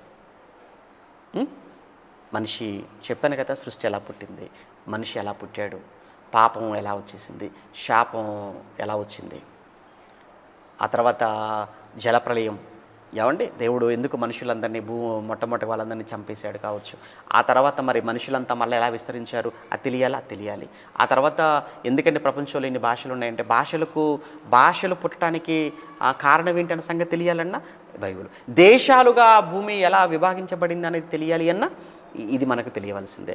ఆ తర్వాత దేవుడు ఎందుకు అబ్రహామునే దేవుడు ఎందుకు ఎంచుకున్నాడు, అబ్రహాముని దేవుడు ఎందుకు సెలెక్ట్ చేసుకున్నాడు నీకు తెలియాలంటే అది తెలియాలి. ఇశ్రాయేల్ని దేవుడు ఎందుకు ఏర్పాటు చేసుకున్నాడు, ఇశ్రాయేల్ మంచివాళ్ళు కాదు కదా, చాలా దుర్మార్గులు కదా, దోషులు కదా, వాళ్ళంతా కూడా వాళ్ళ పాపులు కదా, వాళ్ళంతా దుష్టజనం మరొక లేరు కదా, అయినప్పటికీ దేవుడు వాళ్ళని ఎందుకు కాపాడుకుంటూ ఎందుకు వారిలో నుంచి యేసుక్రీస్తుని వాళ్ళని తీసుకుని వచ్చాడు అని అంటే నీకు ఇదంతా తెలియాలి అని అంటే ఖచ్చితముగా నీకు తెలియవలసింది ఆదికాండం చరిత్ర. ఓకేనా? ఒక మాటలో చెప్పాలంటే ఆదికాండం తెలిస్తేనే తప్ప, ఆదికాండంపై అవగాహన ఉంటేనే తప్ప ఈ విషయాలన్నిటిపైన మనకు అవగాహన ఏర్పడదు. ఏమండి? ఇక 4వ అధ్యాయానికి వెళ్ళామనుకోండి, 3 అయిపోయింది కదా, 4వ అధ్యాయానికి వెళ్తే 4వ అధ్యాయంలో మనకు కనిపించేటువంటి ప్రాముఖ్యమైన విషయం ఏంటంటే మొట్టమొదటి ఫ్యామిలీ అండి, భూమి మీద మొదటి కుటుంబం అనగానే అవ్వ ఆదాముల కుటుంబం అనగా భార్యాభర్తలుగా గెంటివేయబడిన తర్వాత ఏదెన్ తోటలో నుంచి ఆ తర్వాత దేవుడు వారికి ఇచ్చినటువంటి తొలి గర్భ ఫలం ఎవరు? కయీన్. ఎలాంటి వాడు వచ్చేసాడు? హంతకుడు వచ్చాడు. అంటే భూమి మీద మొట్టమొదట హంతకుడు ఎవరు, లేదా భూమి మీద మొట్టమొదట మనిషి ఎలా చనిపోయాడు తెలియాలి నీకు. భయం ఇదే జనరల్ బుక్లో ఏం దొరకదు నీకు, జీకేలో ఏం దొరకదు, బైబిల్లో దొరుకుతుంది నీకు. భూమి మీద మొట్టమొదట హంతకుడు ఎవరు అని తెలియాలన్నా, భూమి మీద మొట్టమొదట మనిషి ఎలా చనిపోయాడు అన్నది తెలియాలన్నా, ఇంకొక విషయం కూడా చెప్పమంటారా, భూమి మీద మొట్టమొదట కళలు కళలు అన్నీ కూడా ఎలా ప్రవేశపెట్టబడ్డాయి, కళలు అంటే అవేనండి, సంగీతమా అదొక కళ, వాయిద్యాలు అవన్నీ కూడా ఎవరు ఎలా ప్రవేశపెట్టారో తెలియాలన్నా ఈ 4వ అధ్యాయంలో మనకు కనబడుతుందండి. ఏమండి? యుబాలు అనే వ్యక్తి సితారాను, తర్వాత సానికను మొట్టమొదటి ఉపయోగించిన వాడు అన్నట్టుగా మీరు 4వ అధ్యాయం 21వ వచనంలో అతని సహోదరుని పేరు యూబాలు, ఇతడు సితారాను సానికను వాడుక చేయు వారందరికీ మూల పురుషుడు. చూసారా ఆ పదం, మూల పురుషుడు సంగీతానికి. మొట్టమొదట సితారాను సానికను ఉపయోగించినటువంటి వాడు అంటే వాయిద్యాలు, ఇన్స్ట్రుమెంట్స్ ఉపయోగించిన వాడు ఎవరు నీకు తెలియాలా? రా బైబిల్ దగ్గరకు. అంటే ఎన్ని విషయాలు ఉన్నాయండి. అసలు నన్ను అడుగుతానండి, ఆదికాండం చదువుకుంటే చాలు నీకు జననాలజీ వచ్చేస్తుంది నీకు, అంతే కదా. మరి భాషల గురించి తెలియాలన్నా, దేశాల గురించి తెలియాలి అన్నా, సృష్టి గురించి నీకు తెలియాలన్నా, మనిషి పుట్టుక గురించి నీకు తెలియాలన్నా, సంగీతం గురించి నీకు తెలియాలి అనన్నా, దేని గురించి? ఇశ్రాయేలు చరిత్ర నీకు తెలియాలన్నా, ప్రపంచ చరిత్ర నీకు తెలియాలన్నా. ఎందుకంటే భూమి దేశాలుగా విభాగింపబడింది. మొట్టమొదటి మనుషులు ఎక్కడెక్కడి నుంచి ఎలా స్ప్రెడ్ అయిపోయారు, ఏ ప్రాంతాలకు వెళ్ళిపోయారు, ఎక్కడ నివసించారు, ఇవన్నీ తెలియాలి అనంటే ఆదికాండంపై అవగాహన ఉంటే తప్ప నీకు తెలియదు అని అంటే ఆదికాండంలో ఎంత సబ్జెక్ట్ ఉందో, ఎంత వర్త్ ఉందో ఇందులో అనేది నీకు అర్థం కావాలి. ఇంకో విషయం చెప్పమంటారా, ఆదికాండంలో ఉన్నటువంటి 50 అధ్యాయాల చరిత్ర అంతా కూడా 3 ప్రదేశాలలో జరిగినటువంటి చరిత్ర. ఆదికాండంలో ఉన్న 50 అధ్యాయాల చరిత్ర అంతా కూడా 2500 సంవత్సరాల చరిత్ర అని చెప్పుకున్నాం కదా. ఈ 2500 సంవత్సరాల చరిత్ర ప్రధానంగా 3 భాగాలలో 3 ప్రాంతాలలో జరిగినటువంటి చరిత్ర. ఒకటి సారవంతమైనటువంటి మొదటి 11 అధ్యాయాలను చూసారా, మొదటి 11 అధ్యాయాలను చెప్పుకున్న మొదటి భాగం 11 అధ్యాయాలలో ఇది సారవంతమైనటువంటి భూభాగం.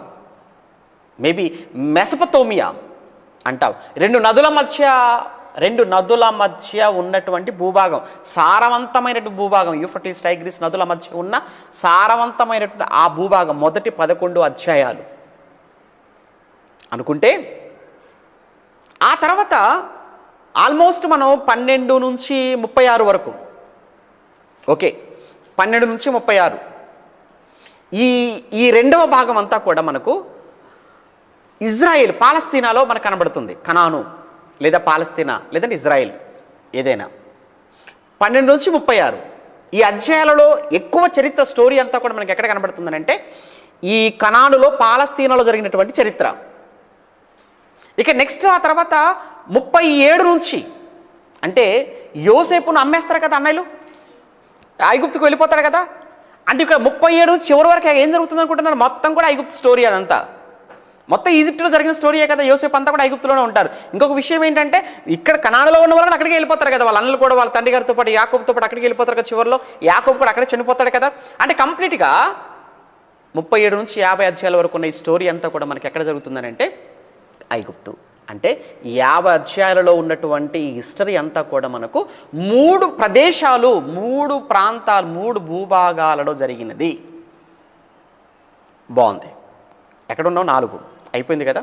4లో ప్రధానంగా మనం చెప్పుకున్న విషయం ఏంటంటే కయ్యను తోడబుట్టిన వాడని కూడా చూడకుండా చంపేశాడు.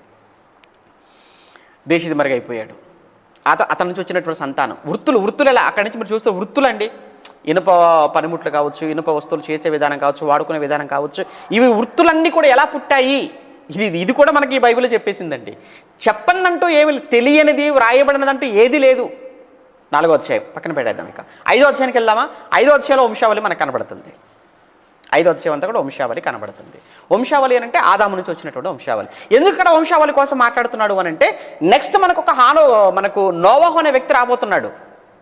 ఆ నోవహు అనేటువంటి వ్యక్తి ఎలా వచ్చాడు అనేది మనకు తెలియాలంటే ఆదాము నుంచి ఆ వంశావళి మనకు చెప్పాల్సిన పరిస్థితి ఏర్పడిపోయింది. అందుకే అక్కడ 5వ అధ్యాయంలో ఆదాము వంశావళి గ్రంథము ఇదే అని షేతు నుంచి ఎవరు వచ్చేసారట? నోవహు వచ్చేసాడు. అయిపోయింది. ఇక 6, 7, 8 అధ్యాయాలని చెప్పాను కదా. ఆ కాలంలో నోవహు తప్ప ఎవరు కూడా నీతిమంతులుగా మనకు దేవుడికి కనిపించలేదు. అక్కడ నోవహు తప్ప ఎవరూ నీతిమంతులుగా కనబడలేదు. రాబోతున్న భయంకరమైన జలప్రలయాన్ని గురించి మాట్లాడుతున్నప్పుడు యెహోవా మాట్లాడుతాడు 7వ అధ్యాయంలో, ఈ తరము వారిలో నీవే నా ఎదుట నీతిమంతుడు అయినట్టు నేను చూచింది కనుక నీవును నీ ఇంటి వారును ఓడలో ప్రవేశించండి అన్నాడు. ఎందుకు అనంటే మనుషులందరూ కూడా విస్తరించారు. కానీ విస్తరించిన వారందరూ కూడా చాలా భయంకరంగా మారిపోయారు. ఎంత భయంకరంగా మారిపోయారు అంటే మంచి చూద్దామని దేవుడు అనుకుంటే మంచి మచ్చు కూడా కనబడకపోగా చెడు అనేది చాలా గొప్పదిగా కనిపించినట్టుగా చూస్తున్నాం. పాపం నోవహు గారు చెప్పి ప్రకటించి ఆయన విసిగిపోయాడు తప్ప ఎవడిలో కూడా మార్పు రాలేదండి. రాలేదు. పైగా చెప్తున్న నోవహును చూచి హేళన చేశారు, ఎగతాళి చేశారు, నవ్వుకున్నారు తప్ప ఎవ్వడు మారలేదు. ఇక 6, 7 కురిపించేశాడు దేవుడు. మొత్తాన్ని మనిషి అన్నవాడు ఒక్కడు కూడా భూమి మీద లేకుండా అంతటినీ కూడా తుడిచి వేసేసాడు. ఎందుకు మరి? ఎందుకంటే గుడ్డు పెట్టని కోడెందుకు, పాలియని గేదెందుకు, ఏమండి పూలు పుయ్యని మొక్కెందుకు, కాయని చెట్టెందుకు, అన్నిటినీ ఎలా అయితే తీసేస్తారో మీరు దేవుని కొరకు ఫలించని మనుషులెందుకు, దేవుని అర్థం చేసుకునే మనిషి ఎందుకు, దేవుణ్ణి బాధ పెట్టేవాడు ఉంటే ఏంటి, లేకపోతే ఏంటి? అందుకే అన్నట్టుగా యేసుక్రీస్తుల ప్రభువుల వారు తోటమాలతో మాట్లాడిన సందర్భంలో ఎందుకు ఈ చెట్టు వలన ఈ నేల సారము వ్యర్థమైపోవాలి? ఎందుకయ్యా ఇది? 3 ఏళ్ల నుంచి చూస్తున్నాను ఈ అంజూరపు చెట్టు, ఫలాలు లేవు, ఆకులు తప్ప. దీని వలన ఎందుకు ఈ నేల సారం వ్యర్థమైపోవాలి? కనుక దీనిని నరికి అగ్నిలో వేయి అన్నాడు. అంతే. ఫలించనిది, కాయనది, ప్రభు ఆకలి తీర్చనిది నీ ఆకలి తీరుస్తుందా? దేవుని కొరకు ఉపయోగపడని మనిషి ఉంటే ఏంటి, పోతే ఏంటి? పుట్టుక పరమార్థం తెలియనివాడు, జన్మ పరమార్థం తెలియనివాడు, తెలిసినా పట్టించుకొనక తన కోసం అనుకుంటూ, లోకం కోసం అనుకుంటూ లోకంలో బ్రతుకుతున్న వీళ్ళు ఎందుకు చెప్పండి దేవుడికి? వాళ్ళ వల్ల ఏంటి ఉపయోగం? అప్పుడప్పుడు అంటుంటారు, ఎవరికి ఉపయోగపడని మనుషుల్ని చూస్తున్నప్పుడు, ఎవరికి ఉపయోగపడని వ్యక్తులను చూస్తూ లోకం మాట్లాడే మాట తెలుసా? ఒరే ఎందుకురా నువ్వు భూమికి భారంగా ఉన్నావురా, భూమికి భారంరా నువ్వు, ఇటు కన్నవారికి ఎలా ఒక భారం, భూమికి కూడా భారం అయిపోయావురా, ఒరే నువ్వు ఎందుకురా బ్రతుకుతున్నావు, చావరాదురా అంటారు. దేవుడు కూడా కడుపు మండిపోయిందండి. తాను భూమి మీద నరులను చేసినందుకు యెహోవా హృదయములో సంతాపము నొంది ఛీ అనుకున్నాడు. నిన్ను చూసి ఏమనుకుంటాడు? ఆహా అనుకుంటాడా? దేవుడు నిన్ను చూసి ఆహా నా కుమారుడు, నా కుమార్తె, ఓ అని గొప్పగా చెప్పుకుంటాడా? ఛీ అని దేవుడు నీ కోసం అనుకుంటాడా? ఎలా ఉన్నావు? నిన్ను చూస్తే దేవుడికి ఏమనిపిస్తుంది? నిన్ను చూస్తే దేవుడికి ఏమనిపిస్తుంది? నిన్ను చూసినప్పుడు నువ్వు ఇంకా కొద్ది కాలం ఉంచితే బాగుండు అనేటట్టుగా ఉన్నావా?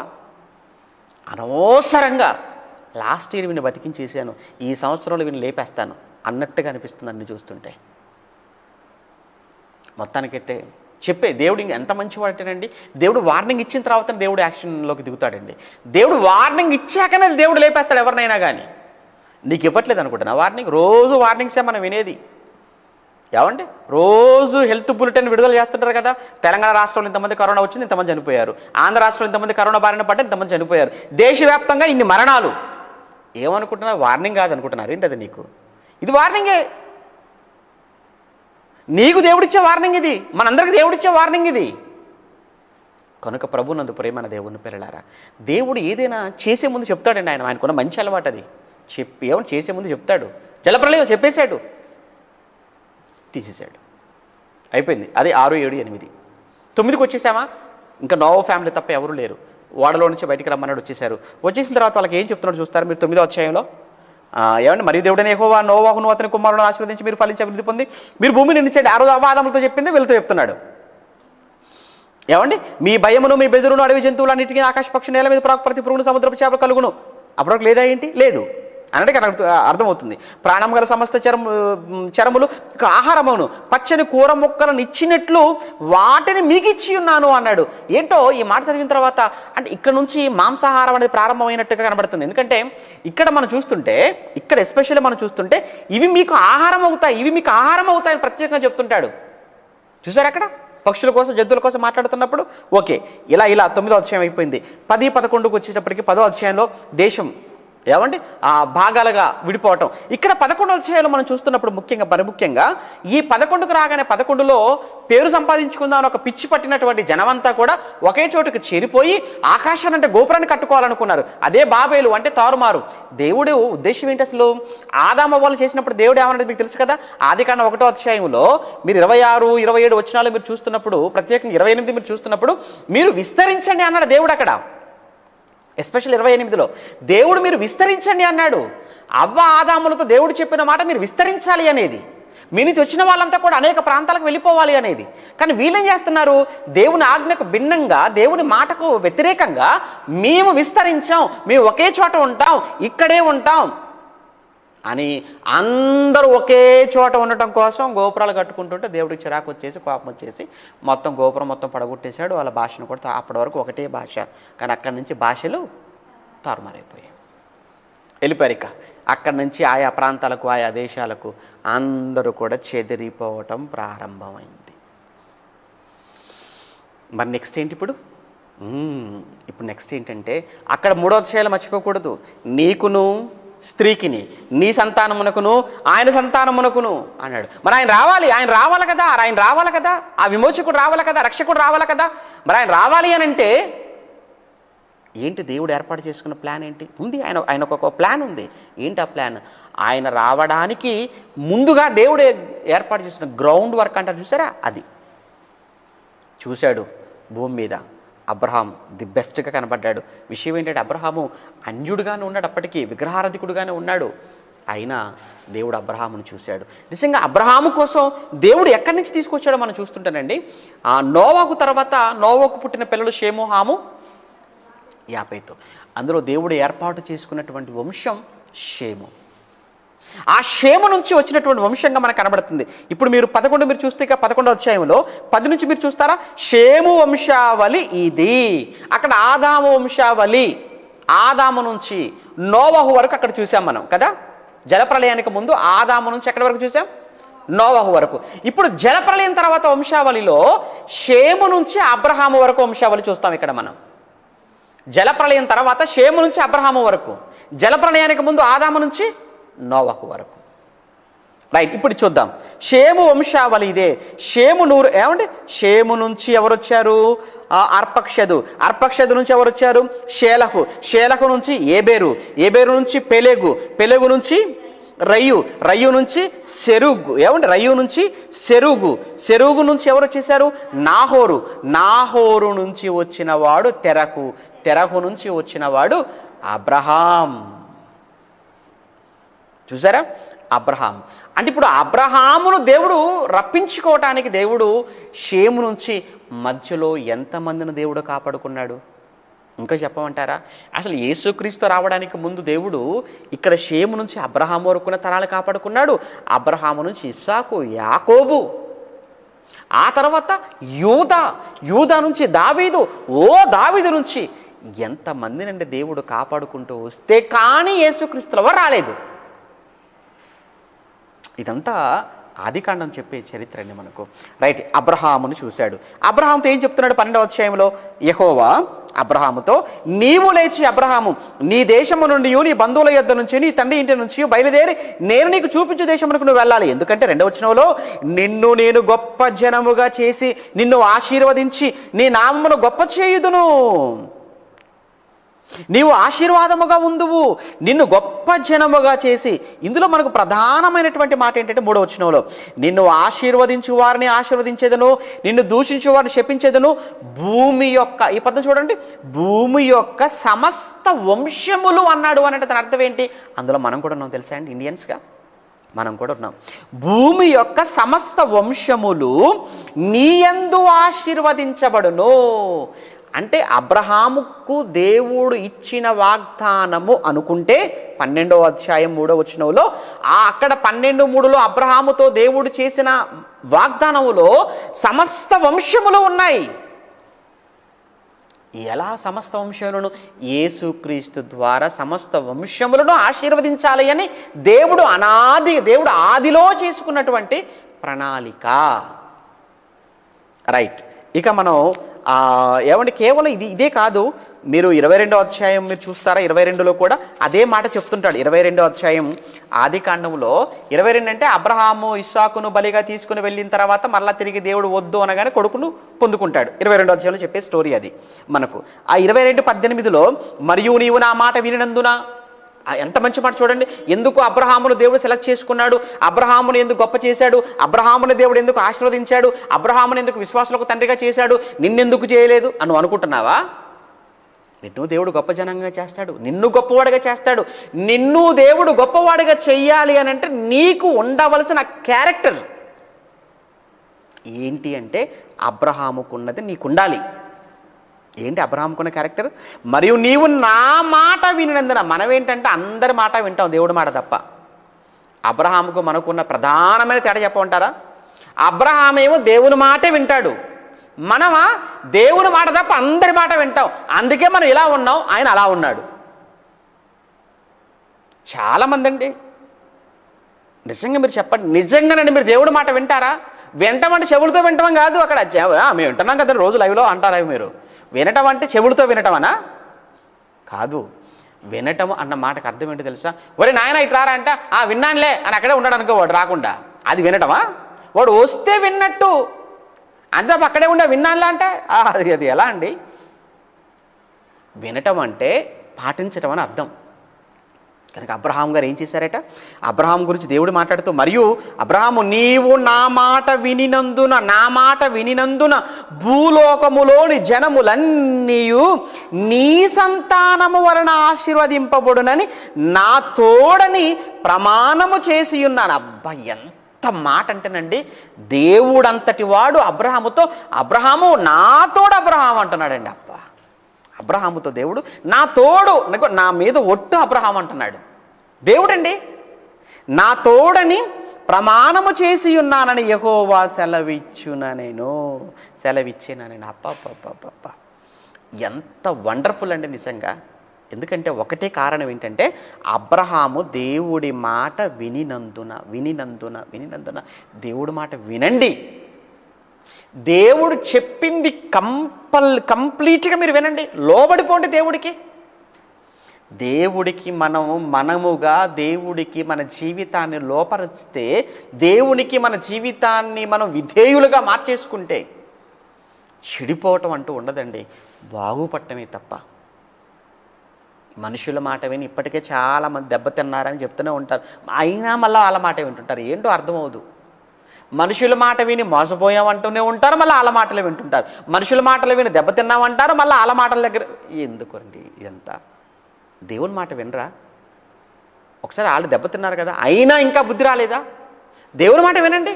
అబ్రహాం గారు విన్నారు, ఏమయ్యాడు? విశ్వాసులకు తండ్రి అయ్యాడు ఆయన. ఏమండి అసలు ఆ దేవుడు ఎవరో కూడా సరిగ్గా తెలియని సమయం అండి. అసలు ఆధారమే లేదటండి, విశ్వాసానికి ఆధారమే లేని సమయం అంటాడు అక్కడ పౌలు గారు ఎబ్రిలకు రాసిన పత్రికలో. మీరు కానీ 11వ అధ్యాయం 7-8 వచనాలు చూస్తున్నప్పుడు నోవా గురించి మాట్లాడుతుంటాడు, అబ్రహాం కోసం మాట్లాడుతుంటాడు. వాళ్ళు ఏంటంటే అసలు విశ్వసించడానికి సరైన ఆధారాలు లేని కాలం అది. అబ్రహాం రమ్మనగానే ఏమంటే అక్కడ ఉన్న ఊరిని విడిచిపెట్టాడు, బంధువులు విడిచిపెట్టేశాడు, సమస్తాన్ని వదిలేశాడు, బయలుదేరిపోయాడండి ఆయన. ఏంటండి ఆ నమ్మకం దేవుడి మీద? అది ఓకేనా. 12వ అధ్యాయం కదా మనం, 12. ఇక 13కి వచ్చేసామా? 13వ అధ్యాయానికి వచ్చేసరికి ఏముంటుంది 13వ అధ్యాయంలో ప్రధానంగా అంటే మనం చెప్పుకోవడానికి 13లో అబ్రహాం గారు లోతు గారు ఉంటారు.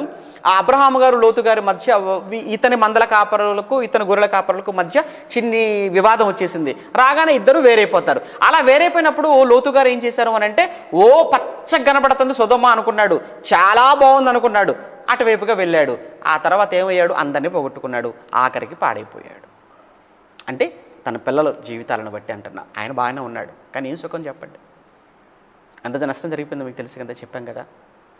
అందుకే ఒక పాఠం కూడా చెప్పాను, ఎవడు అబ్రహామును విడిచిన లోతు జీవితం అని, మంచి పాఠం అది, మీరు వినండి, చాలా బాగుంటుంది.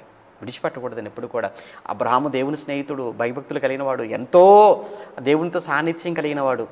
ఆయన పోగొట్టుకుంటే ఎలా చెప్పండి?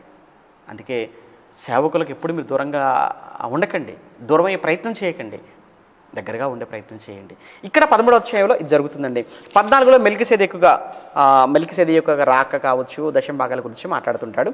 ఓకే, పక్కన పెట్టేస్తే ఇక 15 ఈ 15, 16, 17 అధ్యాయాలు ఏంటంటే ఒకే విషయం చెప్తాడు. ఈ 15, 16, 17 అధ్యాయాల్లో ఉన్నటువంటి విషయం ఏంటంటే ప్రత్యేకంగా నిబంధన, దేవుడు అబ్రహాముతో చేసుకునే నిబంధన. దేవుడు అబ్రహాముతో చేసే నిబంధన ఏంటంటే సున్నతి సంబంధమైన నిబంధన 15, 16, 17 అధ్యాయాల్లో కనబడుతుంది. సున్నతి సంబంధమైనటువంటి నిబంధన.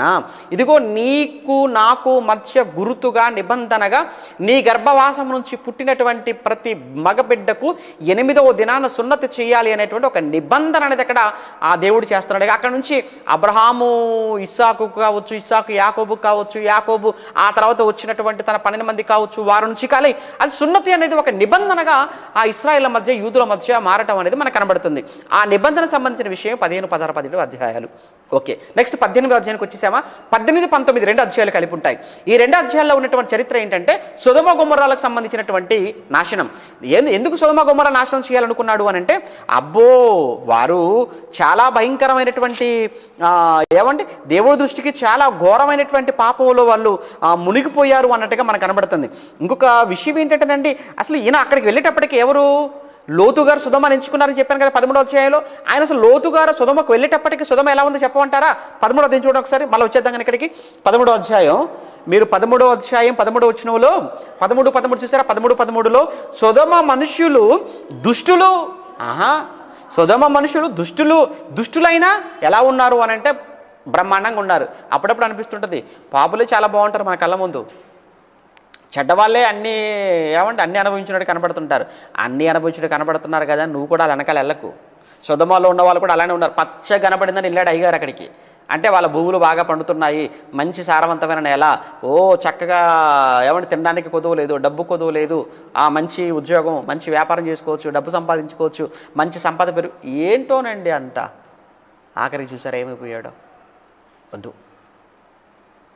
ఏమున్నా లేకున్నా దేవుని దగ్గరగా ఉండాలి, దేవునిలో ఉండాలి, భయంతో ఉండాలి, భక్తితో ఉండాలి.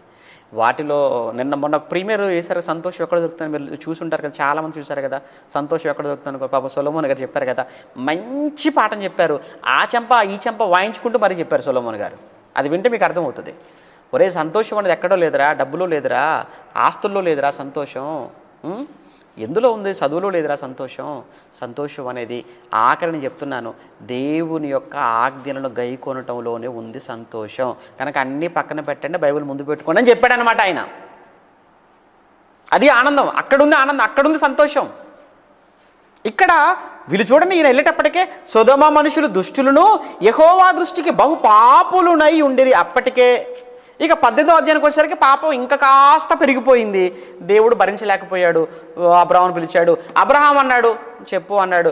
మరి అక్కడ మీ సహోదరుడు కొడుకున్నాడు కదా, నీ కొడుకు లాంటి వాడు కదా లోతు, మరి విషయం ఏంటంటే మొత్తం తీసేద్దాం అనుకుంటున్నాను అన్నాడు. నువ్వేమంటావనంటే, నేనేమంటానయ్యా, దయచేసి కొంచెం కాపాడితే బాగుంటుందని అంటాను. నేను ఏమంటాను చెప్పండి మనిషిగా నేను అని అన్నాడు. సరే ఏం చేద్దామంటావు? 50 మంది ఉంటే కాపాడతావా? 40 మంది ఉంటే కాపాడతావా? 20 ఉంటే కాపాడతావా? 10 ఉంటే కాపాడతావా? దేవుడు ఏమంటే దేవుని అలా తగ్గించుకుంటూ 10 మంది తీసుకొచ్చేసాడు. నో, మొత్తానికి చంపేశాడు. అసలు అక్కడ నేల ఏమని మొక్కలు కూడా లేకుండగా, నేల మొలకలు కూడా లేకుండగా మొత్తాన్ని బుడిద చేసేసాడట. ఇది కథ కాదు, కహాని కాదు, జరిగింది.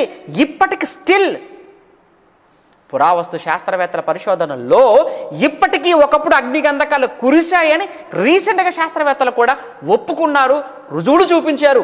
బైబిల్లో చెప్పబడిందంటే 100% రైట్ అది. ఓకే, 18, 19, 20 విడిచిపెడదాం. ఎందుకంటే 20లో అబ్రహాము గారు శారాన్ని తీసుకొని గెరారికి అక్కడికి వెళ్తారు. అదొక విషయం. అబీమెలెకు శారమ్మని తీసుకొని అది ఆ విషయం పక్కన పెట్టేస్తే 21కి వచ్చేద్దాం. 21కి వచ్చేటప్పటికి 21లో ఏం జరుగుతుందంటే ఏమండి అబ్రహాం కొడుకు పుడతాడు. ఆయన పేరే ఇస్సాకు. వెంటనే గొప్ప విందు చేస్తాడు. ఆ విందు చేసిన తర్వాత వెంటనే 22కి రాగానే విందు అయిపోయింది. వెంటనే దేవుడు వచ్చేసాడు మరలా. అంటే 21, 22కు మధ్యలో ఒక అధ్యాయంగా మనం అనుకుంటున్నాం. చెప్పాను కదండి, మనం ఎప్పుడు కూడా వెంటనే ఉన్నాయి కదా అని చెప్పేసి అని ఆ కాలాన్ని చాలా తక్కువగా మనం చూడటానికి వీల్లేదు.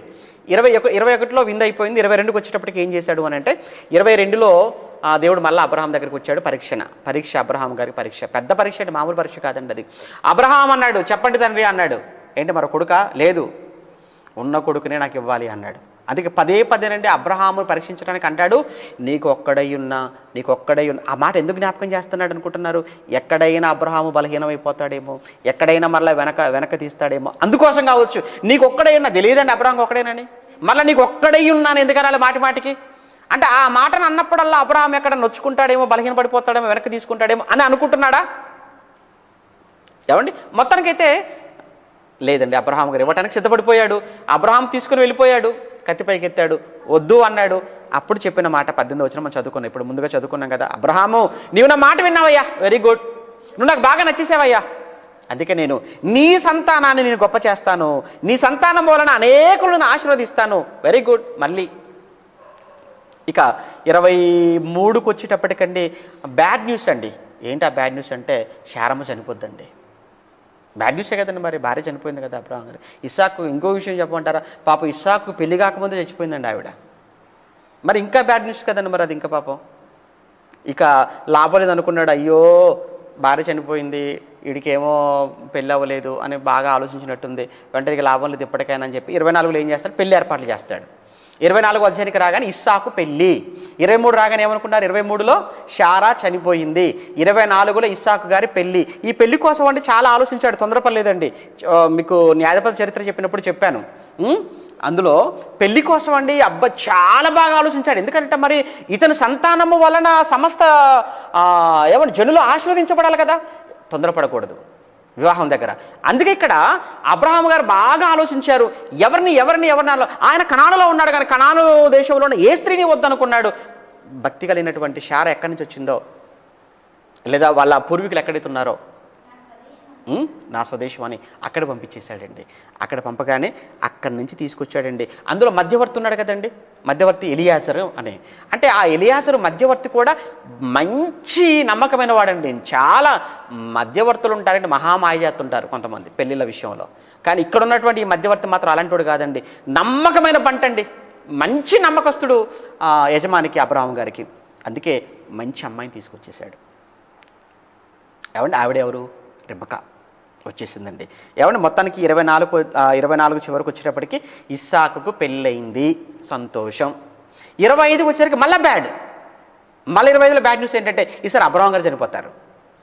చూసారా, 23లోనేమో భార్య చనిపోయింది, 25కి వచ్చేసరికి ఏమో అబ్రహాం గారు చనిపోతున్నారు.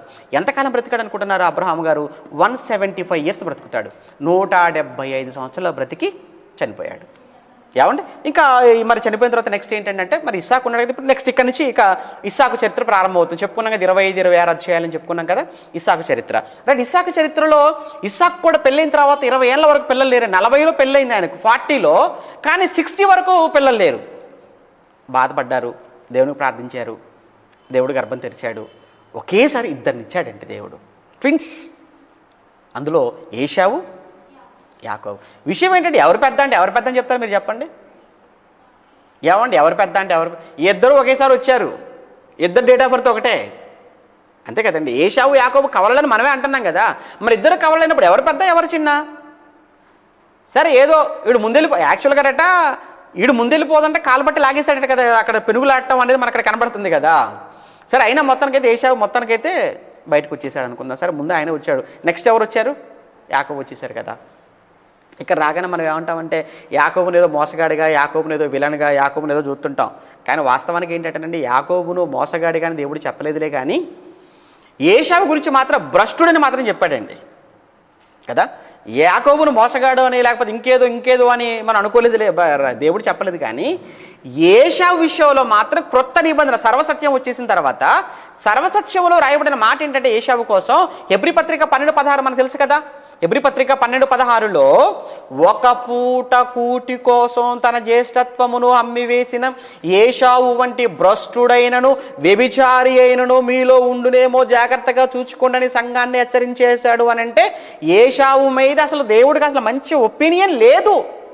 ఇంకో విషయం చెప్పంటారండి, యాకోబు చాలా నెమ్మదస్తుడేనండి, తొందరపడేవాడు కాదండి. ఆయనలో ఈ యాంగిల్స్ కూడా ఉన్నాయి. ఏంటంటే ఇద్దరుది డేట్ ఆఫ్ బర్త్ ఒకటే, ఇద్దరు ఒకే రోజు పుట్టారు. కానీ వీడికి 40 ఏళ్ళు వచ్చేంత వరకు యాకోబు ఆగాళ్లే కానీ వీడు ఆగలేకపోయాడు. ఎవరు? ఏశావు.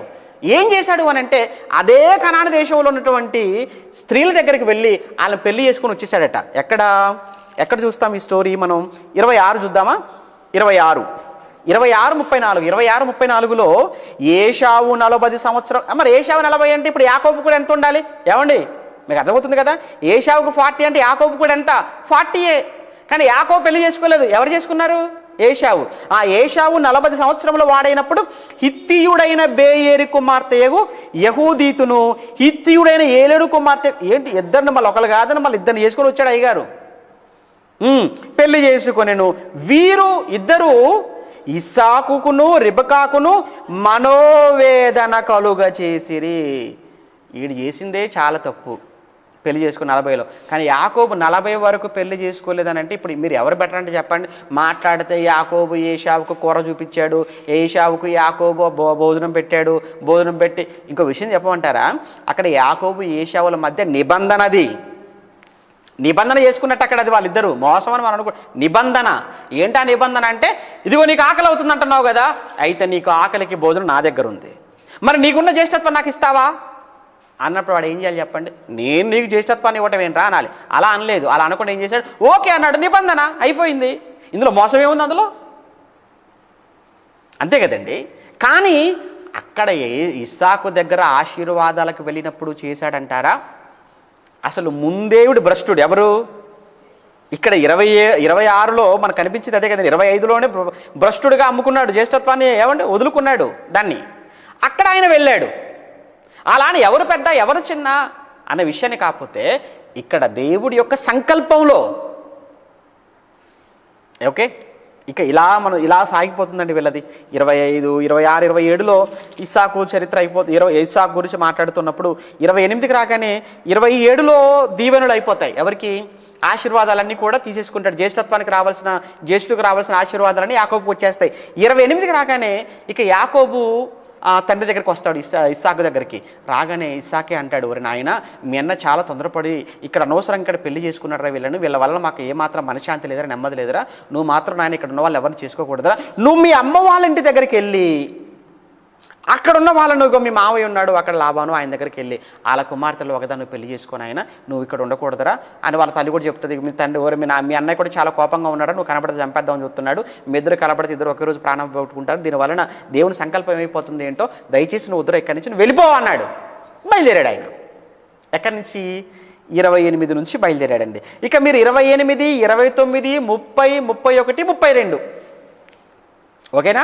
28, 29, 30, 31, 32 ఈ 4 అధ్యాయాలలో మీకు 20 సంవత్సరాల చరిత్ర కనబడుతుంది. అందులో మీకు 20 years. ఎందుకంటే అక్కడికి వెళ్ళిన తర్వాత ఎంతకాలం ఉన్నాడు? 20 సంవత్సరాలు కదా. ప్రేమించిన రాహేల్ కోసమే ఆల్మోస్ట్ 14 years కదా. తర్వాత ఒక 6 years అనుకోండి, మొత్తంగా 20 years ఉంటాడు అక్కడ ఆయన. 20 సంవత్సరాల చరిత్ర 4 అధ్యాయాలు చెప్పేశాడు. తిరిగి 32వ అధ్యాయం అంటే మళ్ళీ తిరిగి బ్యాక్ అవుతాడు. ఏమండి మరలా మనం చూస్తుంటే 32 నుంచి 33లో ఆయన మళ్ళీ తిరిగి వాళ్ళందరినీ వెంట పెట్టుకొని బయలుదేరటం అనేది ప్రారంభించేశాడు. కానీ ఎంత విచిత్రం అంటేనండి, దేవుడు యాకోబుకున్న పేరు మార్చేశాడు. మీరు 32వ అధ్యాయంలో ఏమండి 32లోనే రైట్ 32వ వచనంలో మీరు 28 వచ్చిన 32వ వచనం 28 చూస్తుంటే 32:28లో అప్పుడు ఆయన నువ్వు దేవునితోనూ మనుషులతోనూ పోరాడి గెలిచితివి కనుక ఇక మీదట నీ పేరు ఇశ్రాయేలే గాని యాకోబు అనబడదు. వద్దు, ఇక యాకోబు కాదు అని చెప్పేస్తాడు. కానీ ఇక్కడ యాకోబులో నాకు నచ్చినటువంటి గొప్ప మాట ఏంటంటేనండి, గొప్ప అద్భుతమైన ఒక మాట పలుకుతాడు యాకోబు గారు. ఏంటంటే, దేవా ఈరోజు నాకు భార్యలు, ఈరోజు దాసీలు, ఈరోజు నాకు పనివాళ్ళు, నాకు ఆస్తి, పిల్లలు, ఎంత సంపద ఈ 20 సంవత్సరాలలో నేను సంపాదించుకోగలిగాను అని అంటే ఇది నా కష్టం కాదయ్యా, నా గొప్పతనం కాదయ్యా, నా తెలివితేటలు ఏమాత్రం కాదయ్యా. ఒకానొక రోజు నేను కనాను దేశం నుంచి యోర్దాను దాటి వెళ్ళే రోజు నా చేతిలో ఏమీ లేదు, కేవలం నేను ఒక కర్రను మాత్రమే చేత పట్టుకొని యోర్దాను దాటి వెళ్ళాను. ఈరోజు మరలా అదే యోర్దాను దాటేటప్పటికి భార్యలు, దాసీలు, పిల్లలు, పశుసంపద, పనివాళ్ళు, అబ్బో విస్తారమైన ఇదంతా కూడా నీవు నాకు ఇచ్చిందయ్యా. బా, ఆ మాట అన్నాడండి. మంచోడండి యాకోబు. 32 చూస్తారా మీరు, 32 అధ్యాయంలో 10 వచనం చూడండి. 32:10లో నీవు నీ సేవకునికి చేసిన సమస్తమైన ఉపకారములకును సమస్త సత్యమునకును అపాత్రుడు, నేను పాత్రుని కాదయ్యా, నేను పాత్రుని కాదయ్యా, నేను యోగ్యుని కాదయ్యా, నేను మంచివాణ్ణి కాదయ్యా, కానీ నువ్వు ఎన్ని చేసావయ్యా నా కోసం. ప్రియులారా, నీకోసం దేవుడు ఏం చేయలేదా?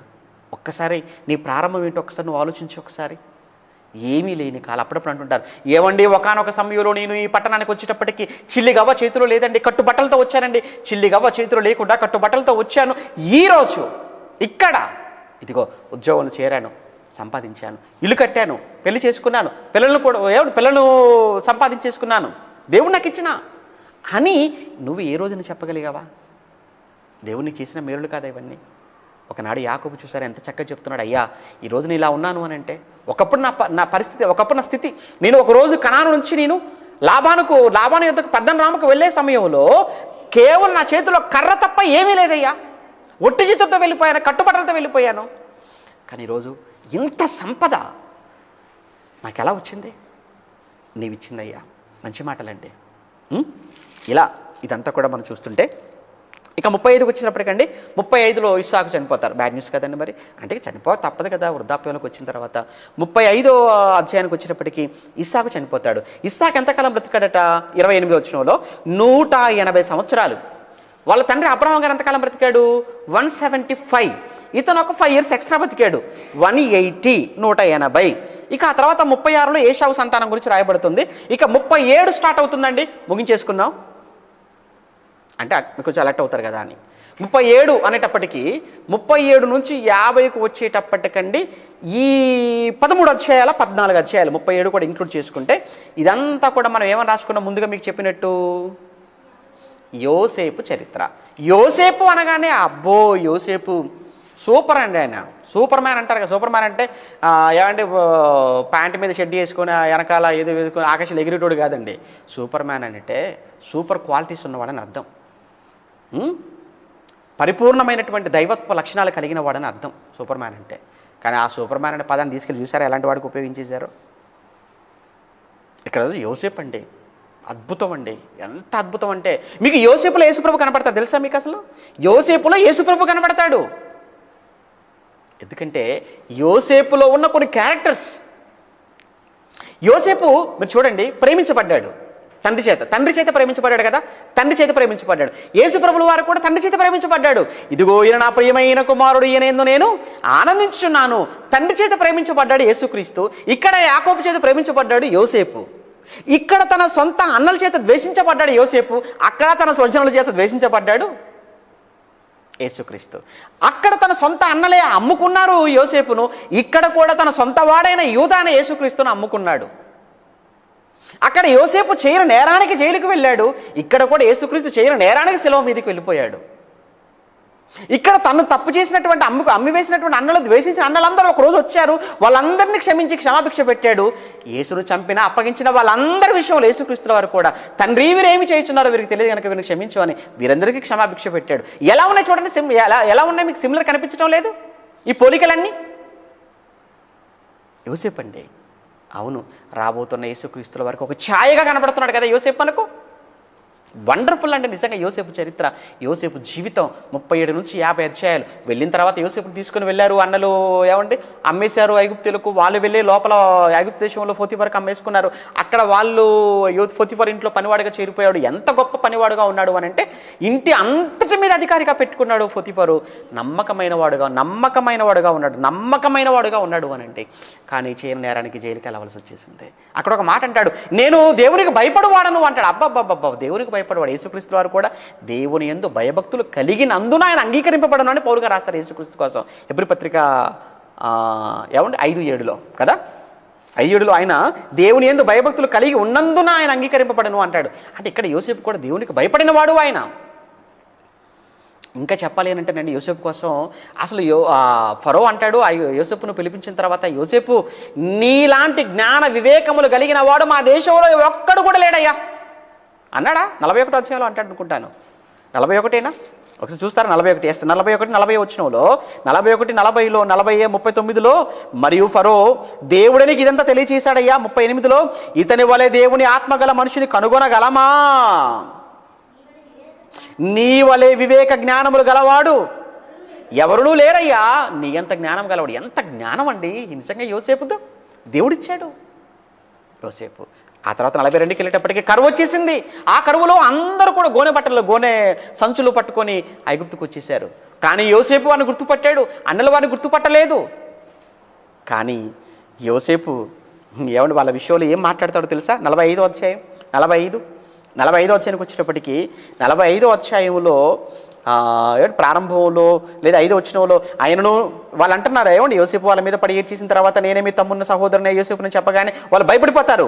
5వ వచనంలో అంటాడు, ఆయనను నేను ఇక్కడికి వచ్చినట్లు మీరు నన్ను అమ్మివేసినందుకు మీరు దుఃఖపడకండి. అనే బాధపడకండి, ప్లీజ్ మీరు ఏడవకండి. అబ్బబ్బబ్బబ్బబ్బా, ఏంటోనండి ఆ మాటలు, ఆ జీవితం, ఆ స్టోరీ అంతా వింటుంటే ఆశ్చర్యం వేస్తుంటుంది. అది మీకు సంతాపం పుట్టింపని ఇవ్వకండి, ప్రాణరక్షణ కొరకు దేవుడు మీకు ముందుగా నన్ను పంపించేశాడు. అసలు అలా కనబడగానే అందరినీ అరెస్ట్ చేసి లోపలేసాను రా అనాలి ఎవరైనా. కానీ అలా అనలేదండి. అన్నయ్య నన్ను అప్పగించారు మీరు. లేదు మీరు నన్ను అప్పగించలేదన్నయ్య. రాబోతున్న ఈ భయంకరమైన కరువు రీత్యం మిమ్మల్ని కాపాడుకోవడానికి దేవుడు నన్ను ఇక్కడ తీసుకొచ్చాడు తప్ప మీరు కాదులే అంటే ఎలా అనిపించాలి చెప్పండి వాళ్ళకి నిజంగా? అంతకనే పెద్ద శిక్ష ఏం కావాలి చెప్పండి? ఇక ఎవరైనా ఒక విషయం చెప్పమంటారా? మీరు క్షమించటమే వారికి మీరు వేసే పెద్ద శిక్ష అండి. మళ్ళీ చెప్తున్నాను, మీ పట్ల తప్పు చేసిన వారిని మీరు క్షమించండి. మీరు క్షమించటంలోనే వారికి చాలా పెద్ద శిక్ష వేసినట్టు. మీరు క్షమించగలిగితే ఆ క్షమలో వారు పడే బాధ ఉంటుంది చూసారా? వారు పడే బాధ, ఆ బాధ చాలదా? అందుకే క్షమించడం అలవాటు చేసుకోండి. క్షమాగుణం కలిగి ఉండండి. నేను ఎవరిని క్షమించకని ఇట్లా డైలాగులు కొట్టకండి. ఇక్కడ అడ్రస్ లేకుండా పోతారు, గల్లంత అయిపోతారు తర్వాత. ఇక్కడ మీరు చూస్తుంటే ఇది ఇక్కడ నుంచి అండి మన 45, 46 ఇలా చివరికి వెళ్ళేటప్పటికి 50కి వచ్చేసాం. కంగారు పడకండి. 50కి వచ్చేసిన తర్వాత యాకోబు కూడా చనిపోతారు, తీసుకెళ్ళి కణాల్లో పెట్టేస్తారు, మళ్ళీ ఇక్కడికి వచ్చేస్తారు. మళ్ళీ భయపడుతుంటారండి వీళ్ళు. అమ్మో మళ్ళీ నా తండ్రి కూడా చనిపోయాడు, తండ్రిని బట్టి మనల్ని ప్రేమించాడు అనుకున్నాం ఇంతకాలం, కానీ ఇప్పుడు తండ్రి చనిపోయాడు కదా, మరి తండ్రి చనిపోయింది మనల్ని ఎక్కడ ఏం చేస్తాడో ఏంటోనని మరలా భయం స్టార్ట్ అయిపోయిందండి వాళ్ళందరిలో.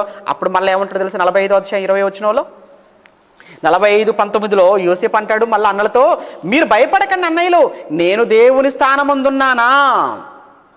మీరు నాకు కీడు చేయని ఉద్దేశించితే కానీ నేటి దినంలో జరుగుతున్నట్లుగా అనగా బహు ప్రజలను బ్రతికించినట్లుగా అది మేలుకే దేవుడు ఉద్దేశించను. కాబట్టి మీరు భయపడకండి, నేను మిమ్మును మీ పిల్లలను పోషించేదను. మిమ్మున్నే కాదు, మీ పిల్లలను శిక్షించేదనని చెప్పడం లేదు, మిమ్మును మీ పిల్లలను కూడా ఎన్ని తరాలను అట్లా మాట్లాడట్లేదండి ఆయన. పోషించేదను అన్నాడు తప్ప శిక్షించేదను అంటం లేదు. అదే మనం అయితే మన డైలాగులు వేరుగా ఉంటాయి అనుకోండి, అది వేరు. కానీ యోసేపు కాబట్టి నేను మిమ్మునే కాదు మీ పిల్లలను కూడా పోషించేదను అనేసాడండి. వారిని ఆదరించి వారితో ప్రీతిగా మాట్లాడాను. ప్రీతిగా చాలా ఇష్టంగా మాట్లాడాడు వారితో. ఇలా ఆదికాండం ముగుస్తుంది. అయితే విషయం ఏంటి చెప్పంటారా? ఆదికాండం దేనితో ముగుస్తుందంటే సమాధి కార్యక్రమంతో ముగుస్తుంది ఆదికాండం. దేవుడితో ప్రారంభమైంది. ఆదియందు దేవుడు భూమి ఆకాశములను సృజించెను. ఆదికాండం ఆరంభం. ఆదికాండం ముగింపు ఏంటంటే సమాధి. ఎవరు సమాధి? యోసేపు సమాధి. మృతి పొంది ఏమండి 26 వచ్చిన వాళ్ళు యోసేపు 110 సంవత్సరాలు గలవాడి మృతి పొందెను, వారు సుగంధ ద్రవ్యములతో అతని శవమును సిద్ధపరిచి ఐగుప్తు దేశమందు ఒక పెట్టెలో ఉంచిరి. అమ్మయ్య, దేవుడితో ప్రారంభమైన ఆదికాండం ఐగుప్తులో యోసేపు సమాధి కార్యక్రమంతో ముగిసిపోయింది. ఇది ఆదికాండంలో ఉన్న 50 అధ్యాయాలలోని చరిత్ర లేదా ఆదికాండానికి సంబంధించిన పరిచయం. ఏమండి ఇప్పుడు ఎంత రిలాక్స్గా ఉంది, ఎంత రిలీఫ్గా ఉందంటే ఇప్పుడు మీరు 50 అధ్యాయాలు చదివినంత ఫీల్ అయిపోతున్నారు కదా మీరు. ఆదికాండం అంతా కూడా ఏదో అలానే ఉంటుందండి. ఇంకా మళ్ళీ రేపు నిర్గమకాండం మాట్లాడుకుంటామా, లేవియకాండం మాట్లాడుకుంటామా? ఇప్పటి వరకు ఎప్పుడు తీయని చూడని పేపర్లు కూడా తీసి చూసి ఆలోచించే పరిస్థితి, ఆ అదృష్టాన్ని దేవుడు మీకు ఇవ్వబోతున్నాడు కనుక ఎవ్వరు కూడా ఈ అవకాశాన్ని పోగొట్టుకోకండి. ఓకేనా? రేపు నిర్గమకాండంతో కలుసుకుందాం. అప్పటి వరకు ఏం చేస్తుంటారు? అప్పటి వరకు మరలా ఈ ఆదికాండాన్ని చదువుతూ ఉండండి. రేపు ఉదయం పరీక్షకు సిద్ధపడుతూ ఉండండి. ఆ తర్వాత మరలా నిర్గమకాండాన్ని వీలైతే ముందుగా చదువుకుంటూ ఉండండి.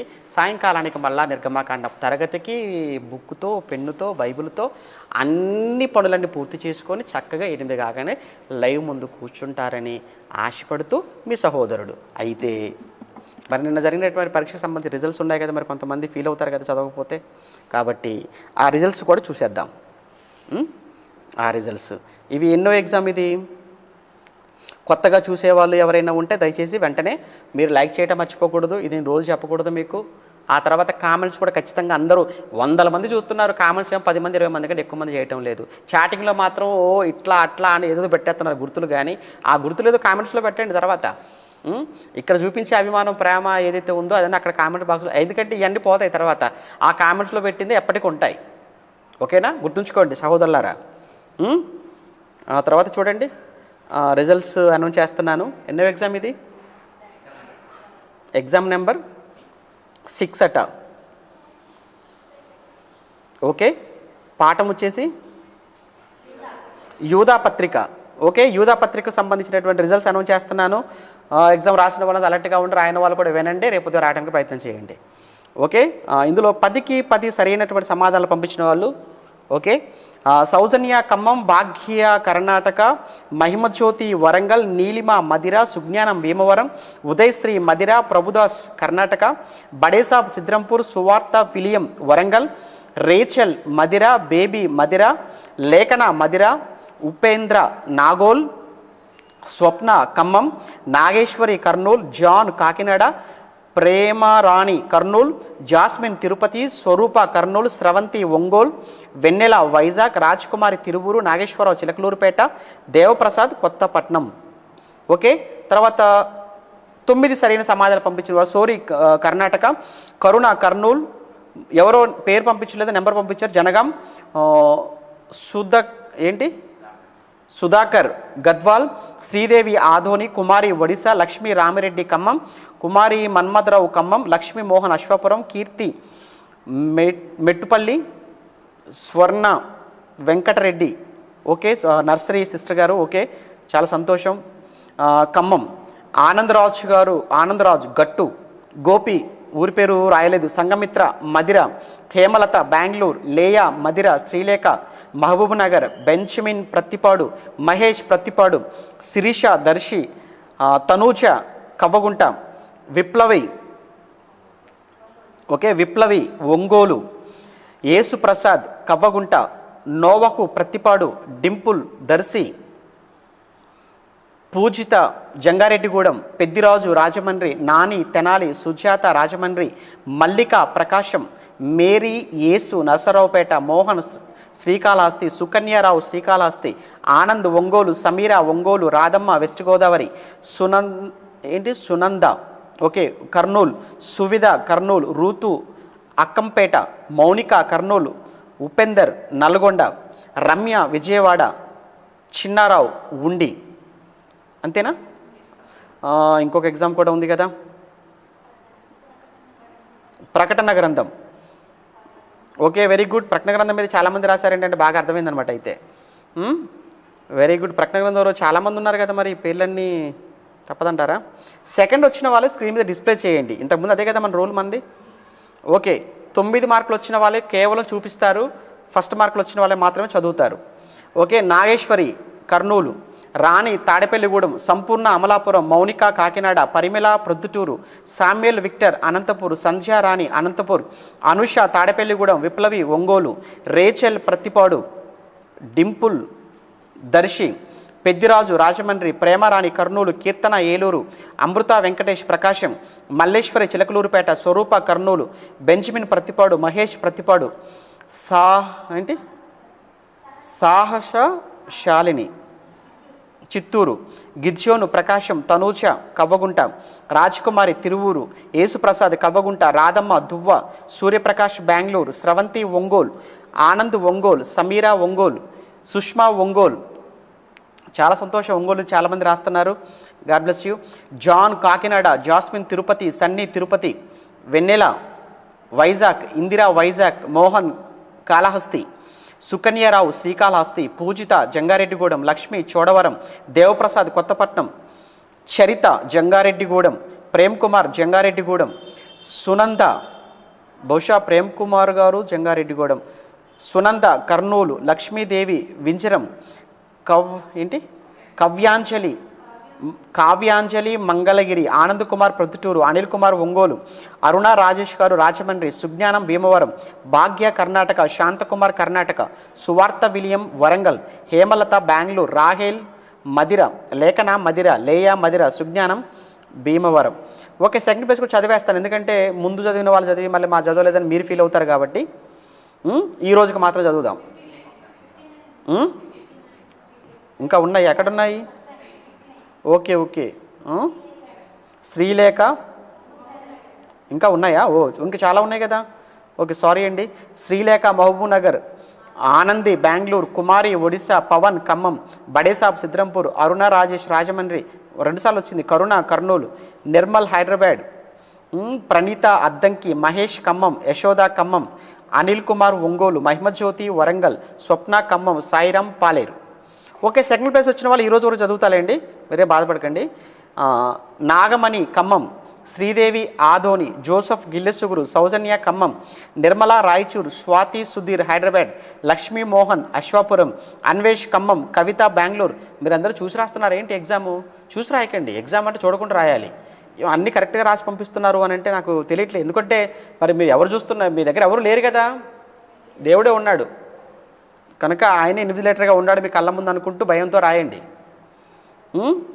స్వాతి సుధీర్ హైదరాబాద్, లక్ష్మీమోహన్ అశ్వాపురం, అన్వేష్ ఖమ్మం, కవిత బెంగళూరు, సురేష్ బాబు, ప్రభుదాస్, శివపార్వతి కాకినాడ, కృపా రక్షన్ తాడేపల్లిగూడెం, గుణవతి కాకినాడ, ఏంజల్ ఏలూరు, శిరీష దర్శి, సుజాత రాజమండ్రి, మేరీ ఆదోని, లక్ష్మీ పెనుగొండ, శ్యామల కోసుకి, సందీప్ దర్శి, కోటేశ్వరరావు ప్రకాశం, సువిధ కర్నూలు, మేరీ యేసు గుంటూరు, సురేష్ బాబు రామచంద్రపురం, ప్రణీత అద్దంకి, కవిత కర్నూలు.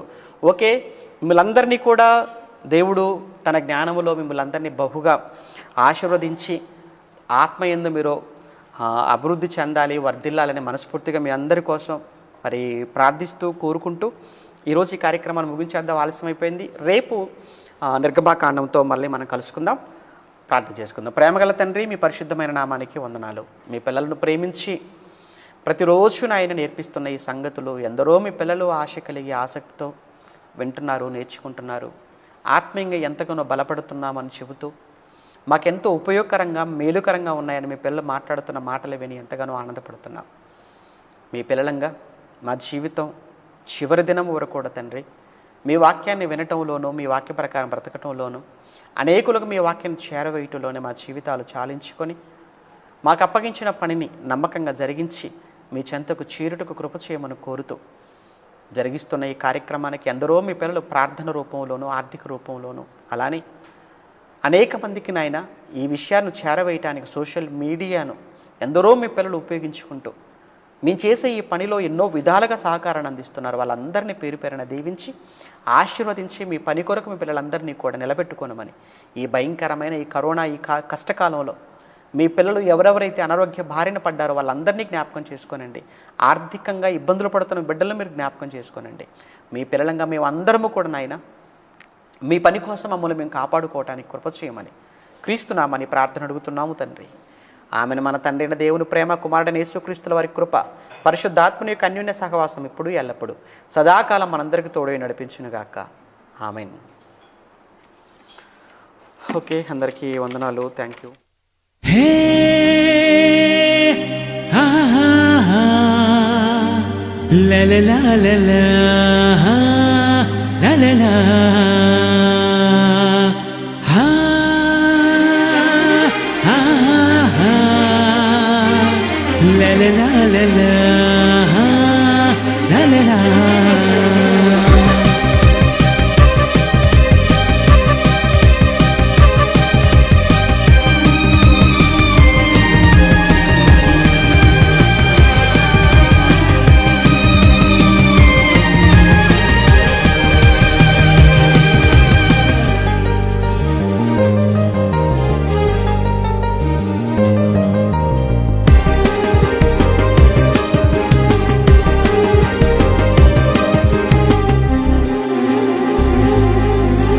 ఆ దేవుడు కోరినది నిన్నే,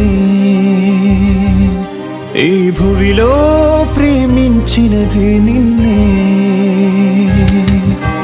తనలాగే నిన్ను చేసి ఈ భువికి నిన్ను పంపి తన పని ఉందని నీ ఉన్నావు.